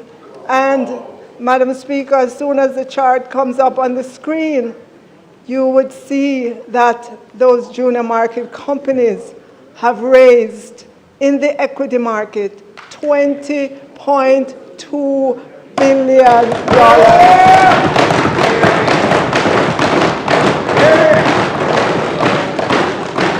Madam Speaker, I cringe to think that many of those companies would be non-existent if we on this side did not fight for the junior market to remain in place.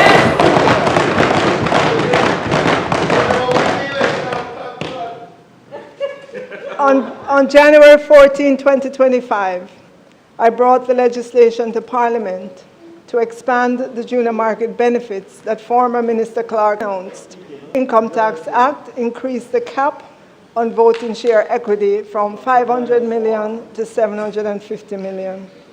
Today, Madam Speaker, March 11, 2025, this government remains faithful to the stock market development and is pleased to announce its acceptance of the Jamaica Stock Exchange's proposal to establish a JSE micro market.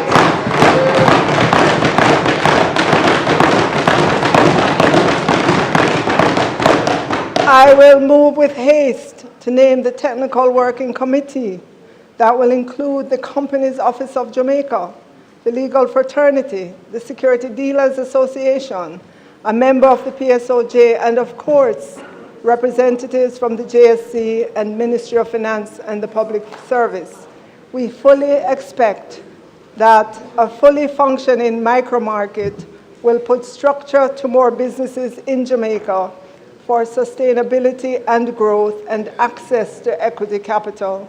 We will begin these meetings of the Technical Working Committee as soon as we start the new fiscal year.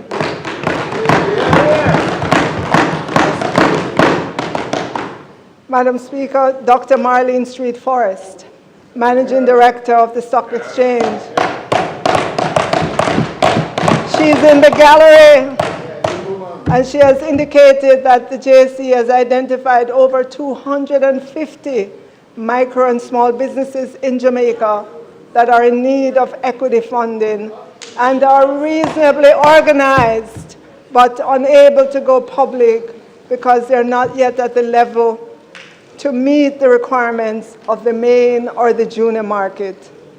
And many do not require the threshold of $50 million in participating equity capital, meaning the JSE micromarket would be established, Madam Speaker, to meet the needs of MSMEs in the 10 million to less than 50 million in participating equity capital.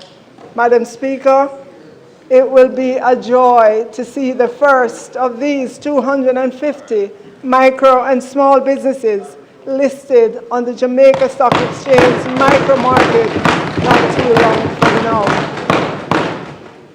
And Madam Speaker, just in case anyone tries to say that they were the first with this idea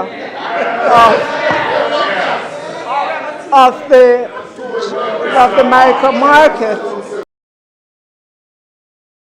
we remind them that I spoke at the 2025 JSE conference in Jamaica ahead of the opposition, and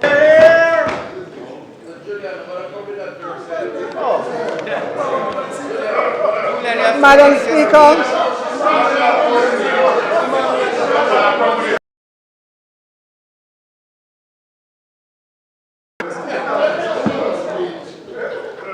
Madam Speaker, this government has utilized the stock market to monetize government assets. Thank you. We have IPO'd Wigton Wind Farm, now Wigton Energy, when I was Minister of Science, Energy and Technology. Are in the local on March 4th and will close on March 18th. Thank you. Madam Speaker, I don't have a license to sell securities, and so this is not a sales pitch. This is to demonstrate to Jamaicans that we walk the walk And talk the talk. and talk the talk when we say we believe in the stock market in Jamaica. Here. Trans-Jamaica Highway is the concessionaire of Highway 2000 west of the toll network in Jamaica. Trans-Jamaica serves an expansive customer base with an average of Turbo loaded. Like Donald. Turn. Madam Speaker, the government is seeking to raise up to 150,700,000 ordinary shares at Jamaican $3.60. Good value. Right? Good value. And there before Tuesday, March 18, 2025, in order to get some of these shares. Madam Speaker, this government will continue to incubate and bring to the market sound investments for the people of Jamaica to create their prosperity. Here. And that, Madam Speaker, is good news number, should I let you keep in track? 5. Good news number 5. Right. And Madam Speaker, the financial sector has given me many more ideas, but those ideas will require a sit down with them to understand everything that needs to be understood about those ideas. On the issue of dividends, Madam Speaker, in Jamaica, we've had a difference in the tax rate on dividends for resident companies and individuals, so which is 15%, and for non-resident companies and non-resident individuals, it is 33 1/3 and 25% respectively. We are pleased, Madam Speaker, to announce that there will be one rate for resident and non-resident companies and individuals of 15%. I want to say to Jamaicans, when you hear non-resident companies and non-resident individuals, don't foreign companies or foreign individuals. They may also be companies registered abroad that are owned by Jamaicans. They're also Jamaican individuals that have lower dividend rates, that receive dividends from Jamaican companies. This benefit is one way to say to those Jamaicans who have companies with lower dividend tax rate than what currently prevails. We are saying to them, we are lowering the rate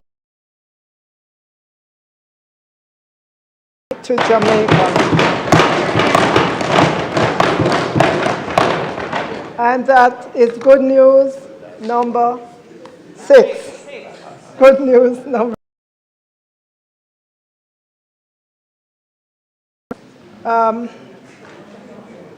Just to remind persons of the good news so far. Good news number 1 is what was in the budget for all our ministries. Good news number 2 is the immediate benefit to our tertiary students in terms of a longer payment period. Good news number 3, the $2 billion accelerated capital allowance for any sized business. Good news number 6 is the launch of the JSC's micro market. Good news number 7 is the same as the local rate, which is 15%.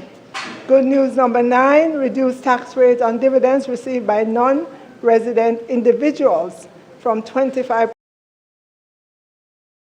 rate, which is 15%. And good news number 10, Madam Speaker, full of good news. There is more good news. Charge of the electricity players in the industry, and he answers to Jamaicans for anything that goes wrong in the sector.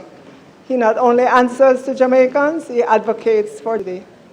This should tell you, Madam Speaker, that Minister Vaz and this entire Prime Minister holds the lowest electricity costs possible to the Jamaican people and the business. Madam Speaker, together with the Ministry of Science, Energy and Technology and Transportation, and following on the announcement the Prime Minister made at the National Arena, and we all remember what event that was, that this government will restructure GCT on electricity to make electricity more affordable and give those who want legal access to electricity the opportunity to do so. Yes. Today, Madam Speaker, we are pleased to announce that the commitment to reduce the GCT rate on electricity to 7% and eliminate the 150 kilowatt threshold for postpaid residential consumers is on track for implementation by the JPS starting on May 1, 2025.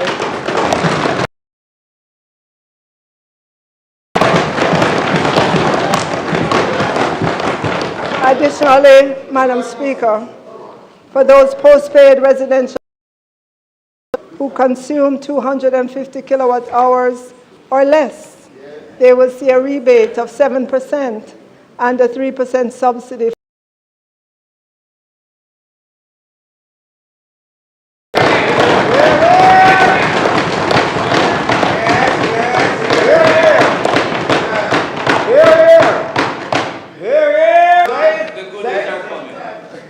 On January 28, 2025, in this very Parliament, Minister Vaz revealed to the country that on the very next day, the Member of Parliament from East Kingston and Port Royal repeated the same figures. So there is consensus that this situation of electricity theft cannot be allowed to continue. The people of Jamaica need a solution. Yes. And more important, those who cannot afford postpaid electricity also need a solution. So, Madam Speaker, together with the Minister of Energy, MP from West Portland, and following the commitment of the Most Honorable Prime Minister at a certain conference on November 24, 2024, program to allow affordable access to prepaid electricity.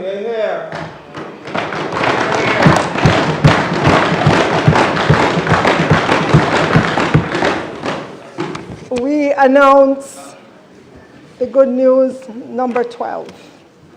This government has allocated $1 billion to assist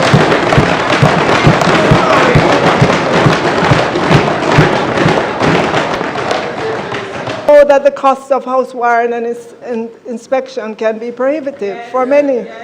And so a caring government as this massive electricity theft problem. Prepaid electricity will put legal electricity within the reach of many. Yes. Because prepaid electricity allows you to buy the amount of electricity that you can afford. Yeah, exactly. When you can afford it, you have complete control. Yes. You will be able to buy. You may also be able to top up online as well. The technology will make it easy to incentivize the uptake of prepaid electricity service. 20,000 new prepaid customers will get $4,000 credit.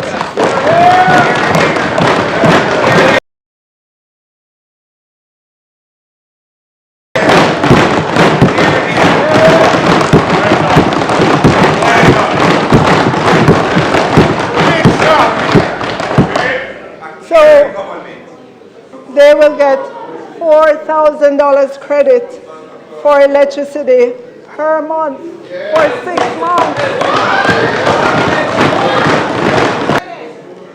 to incentivize the uptake of prepaid electricity service. The first 20,000 new prepaid customers will get $4,000 credit for electricity per month for 6 months.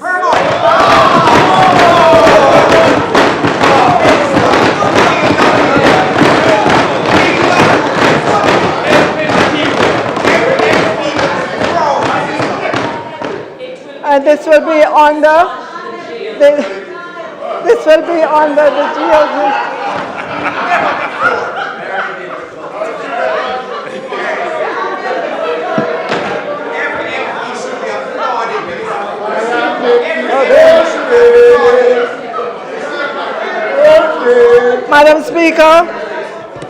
Madam Speaker. Minister, I can't hear you. I can't hear you, Minister. Minister, you may have another sip of water, Minister.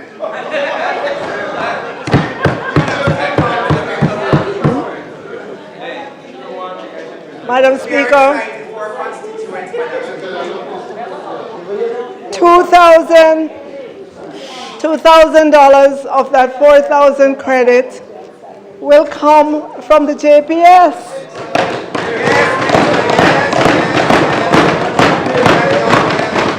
And $2,000 will come from government. The JPS and JSIF will identify the vulnerable communities and provide the sign-up procedures. To give a sense of the value of the $4,000 credit, it is worth 50% of the average monthly bill of a typical prepaid customer currently on the JPS system.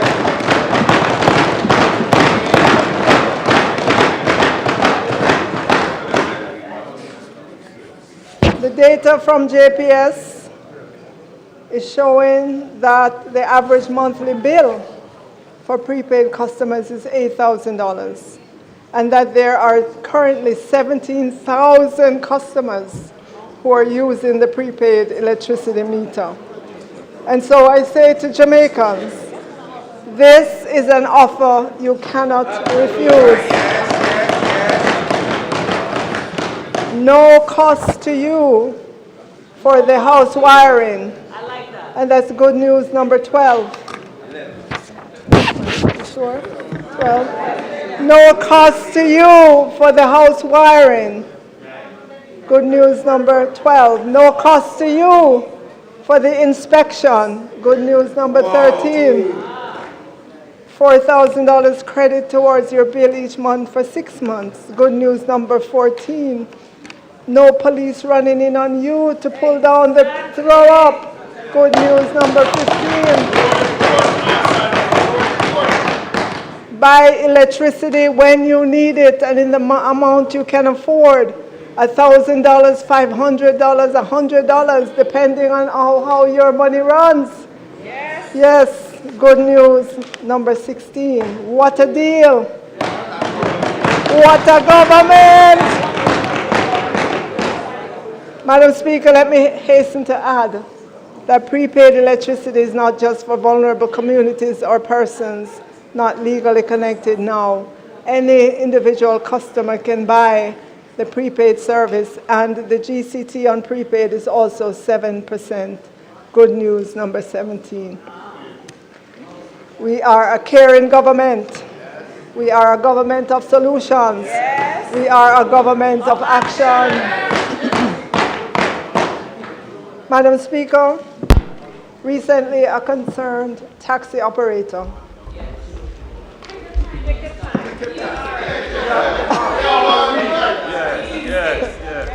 Minister, Mr. Dallas. Just give the House a moment. Because of your gracious height, we realize that we need to add another instrument a little taller.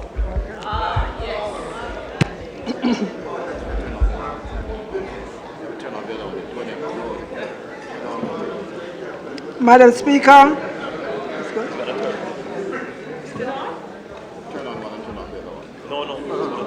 Madam Speaker, recently a concerned taxi operator, Mr. Dallas, and I believe he's in the gallery, told the Prime Minister that it was a hassle to get in and out of the tax office quickly. I encourage Mr. Dallas to try our online system to pay for motor vehicle fitness and then go to the motor vehicle depot. He could pay for motor vehicle registration and then go to a special window. He can pay for property taxes online as well. And I was pleased to note as well, Madam Speaker, that the Commissioner of Taxes reported that 80% of revenues are collected online. You can pay your traffic ticket online as well. But, Madam Speaker, while we strongly encourage the use of our online access, we recognize that it takes time to transition some people to the online world. And so I asked the Commissioner of Taxes to have a tax office opened in every parish on a Saturday to ease the congestion during the week and make it easier. We will announce those dates as those offices are opened on a Saturday in every parish across Jamaica, and in time, the parish of Portmore will get one.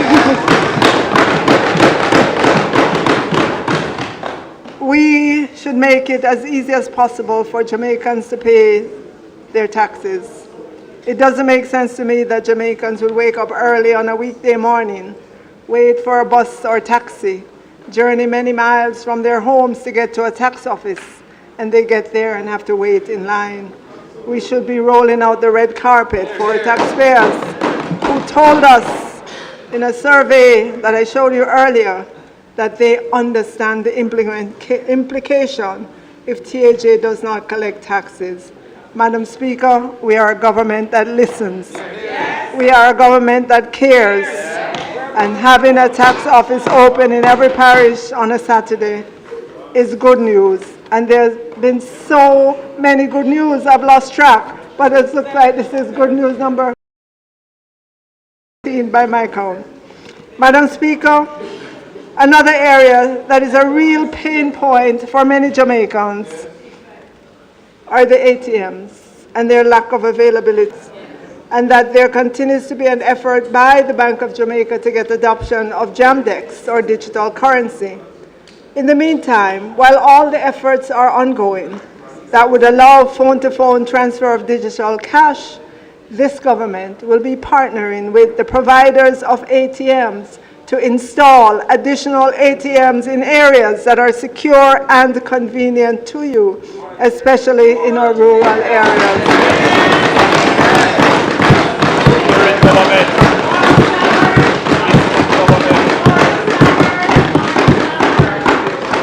Madam Speaker, this government is listening. We hear you and we come with solutions. Bringing an ATM near you is good news, number 19. Madam Speaker, the Chase Fund, since its inception in 2003, has awarded 4,909 scholarships valued at $829 million to more than 2,000 early childhood education practitioners and leaders pursuing undergrad and graduate degree programs in early childhood education, special education, literacy and numeracy, curriculum development, educational leadership, and educational administration at tertiary institutions. We have listened to our practitioners who have shared the many challenges they face in securing guarantors that affect their take-up of these scholarships and grants. This should not be the case for individuals who serve our country's youngest, who carry the responsibility of their holistic development. So moving forward, together with the Prime Minister, we have decided to move the need for guarantors for recipients of government scholarships and grants up to $2 million cumulatively.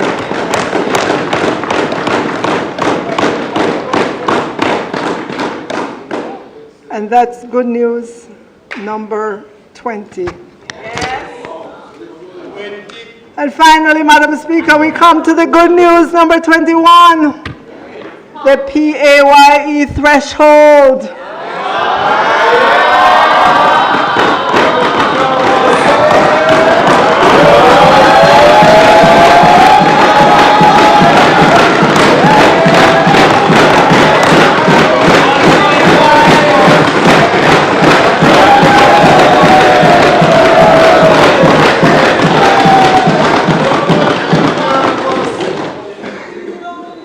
We're going there, Madam Speaker.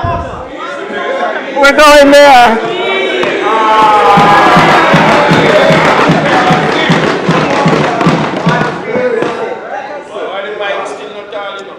Madam Speaker, on seeking to be government in 2016, we told Jamaicans that we would increase the PAYE threshold from where it was to $1.5 million. I do not believe that there was anyone who believed that that could be done other than us. Other than us.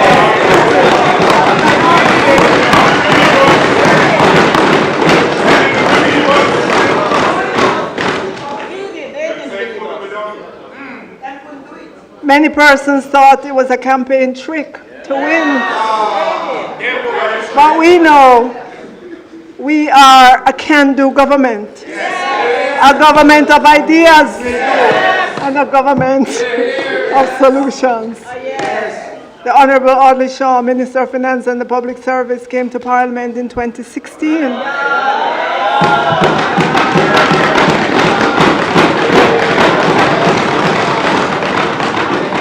To make the announcement to increase the threshold to 1.5 million over 2 years in the famous phase it in.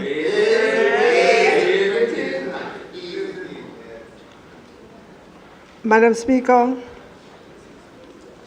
on May 16, 2016, a company that often does analysis of government's revenues wrote that the increase in the tax-free threshold of 1.5 million per annum will have particularly positive implication for PAYE workers on low incomes. The proposed policy, speaking of the increase in the threshold, has broader implications, however, said the company that was doing the analysis, as the threshold increases will also significantly reduce the number of individuals who will contribute to the income tax. Perhaps, the analysis said, less than 110 persons in total, at 110,000 in total. At that time, in 2016, the writer of the report said that 90% of Jamaica's employed labor force will not contribute even $1 to income tax to the consolidated fund. In contrast, the writer said the remaining 10% will be required to carry the entire income tax burden, with yet a further burden being placed on perhaps as few as 12,000 persons due to increasing the rate to 30% on incomes above $6 million, end of quote. Madam Speaker, in 2023, when I looked at the PAYE data, we had 652,220 persons earning up to $6 million and paying PAYE. Madam Speaker, it's a funny thing. When you reduce taxes, you get more people employed. The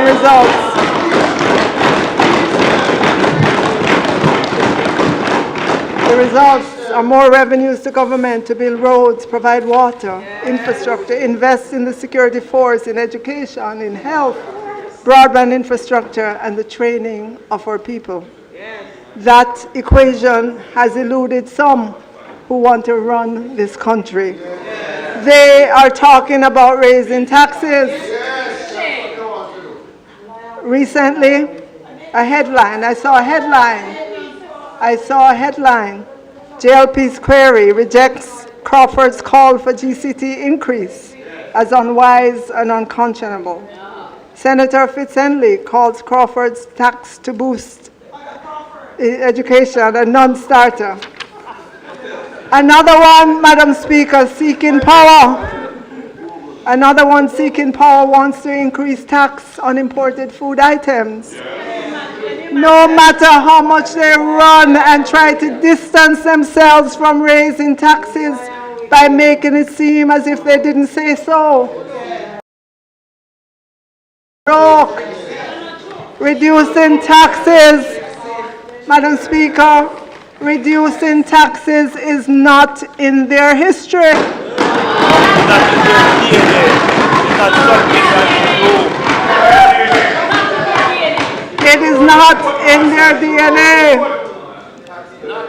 Deficit, $10.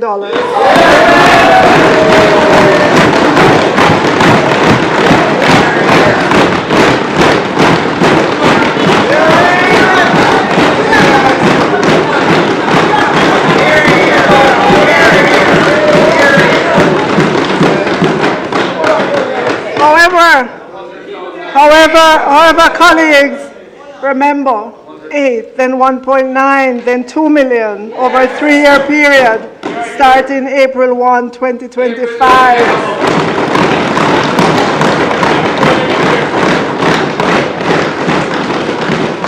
Doing it this way means our hardworking taxpayers don't have to guess and spell next year or the next year or the next year if the threshold is going to increase. When you have a stable economy, you can we are a caring government. We are a responsible government. Madam Speaker,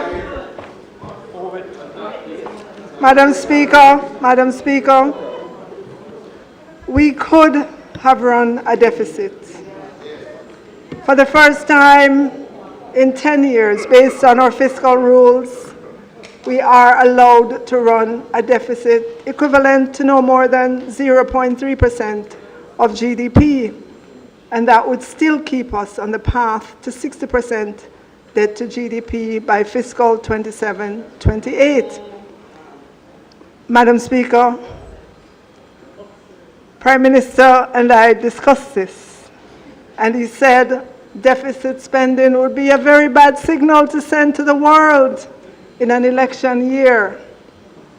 So, Madam Speaker, there is no greater testimony to the high regards that this government has for the fiscal affairs of this country, and by extension, the people of Jamaica, than for Jamaicans to know that this government has steered a budget deficit in the face that we legitimately could run in an election year and said no thank you.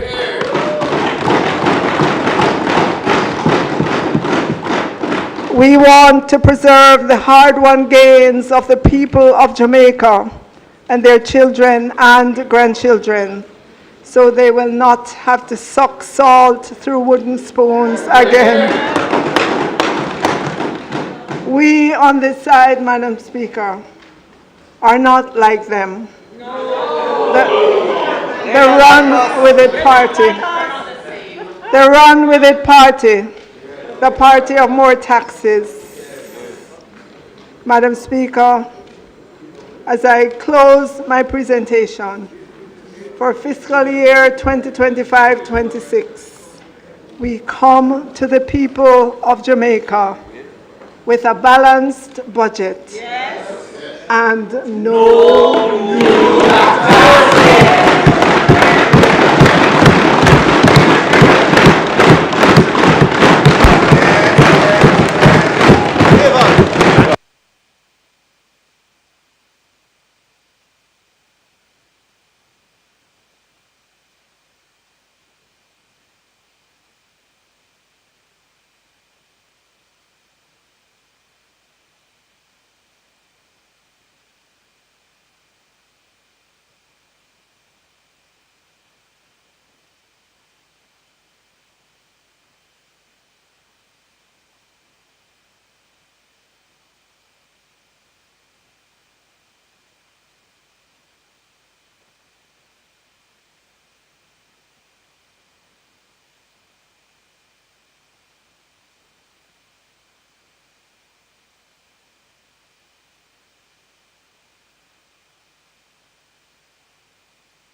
Thank you, members. House Leader.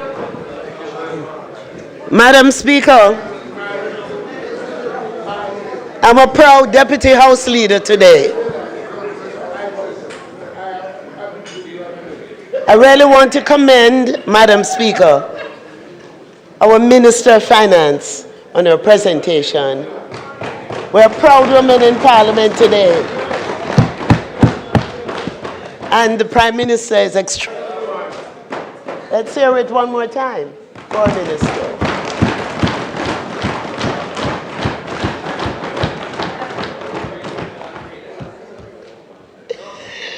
Madam Speaker, I now ask that the debate on the bill be suspended until Thursday, March 13, 2025, when the opposition spokesman on finance, Mr. Julian Robinson, will make his contribution to the debate.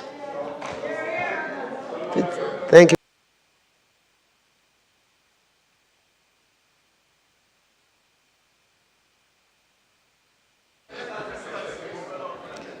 Parliament is excited. The question is that we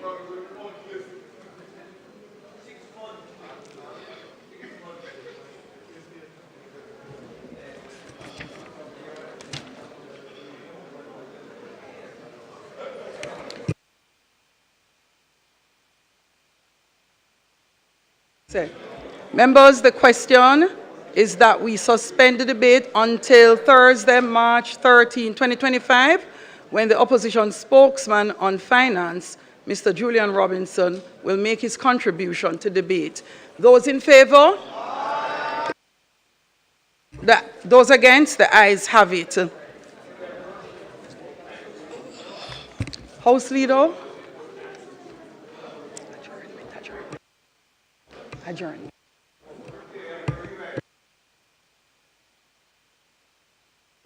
Oh, I'll continue then, Madam Chair. Members,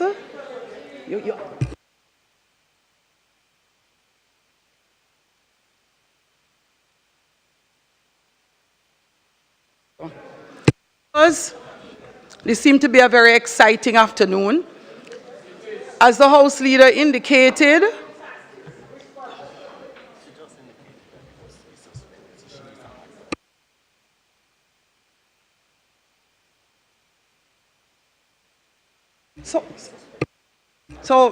House Leader, because I did not hear a statement on adjournment, I would ask you to repeat.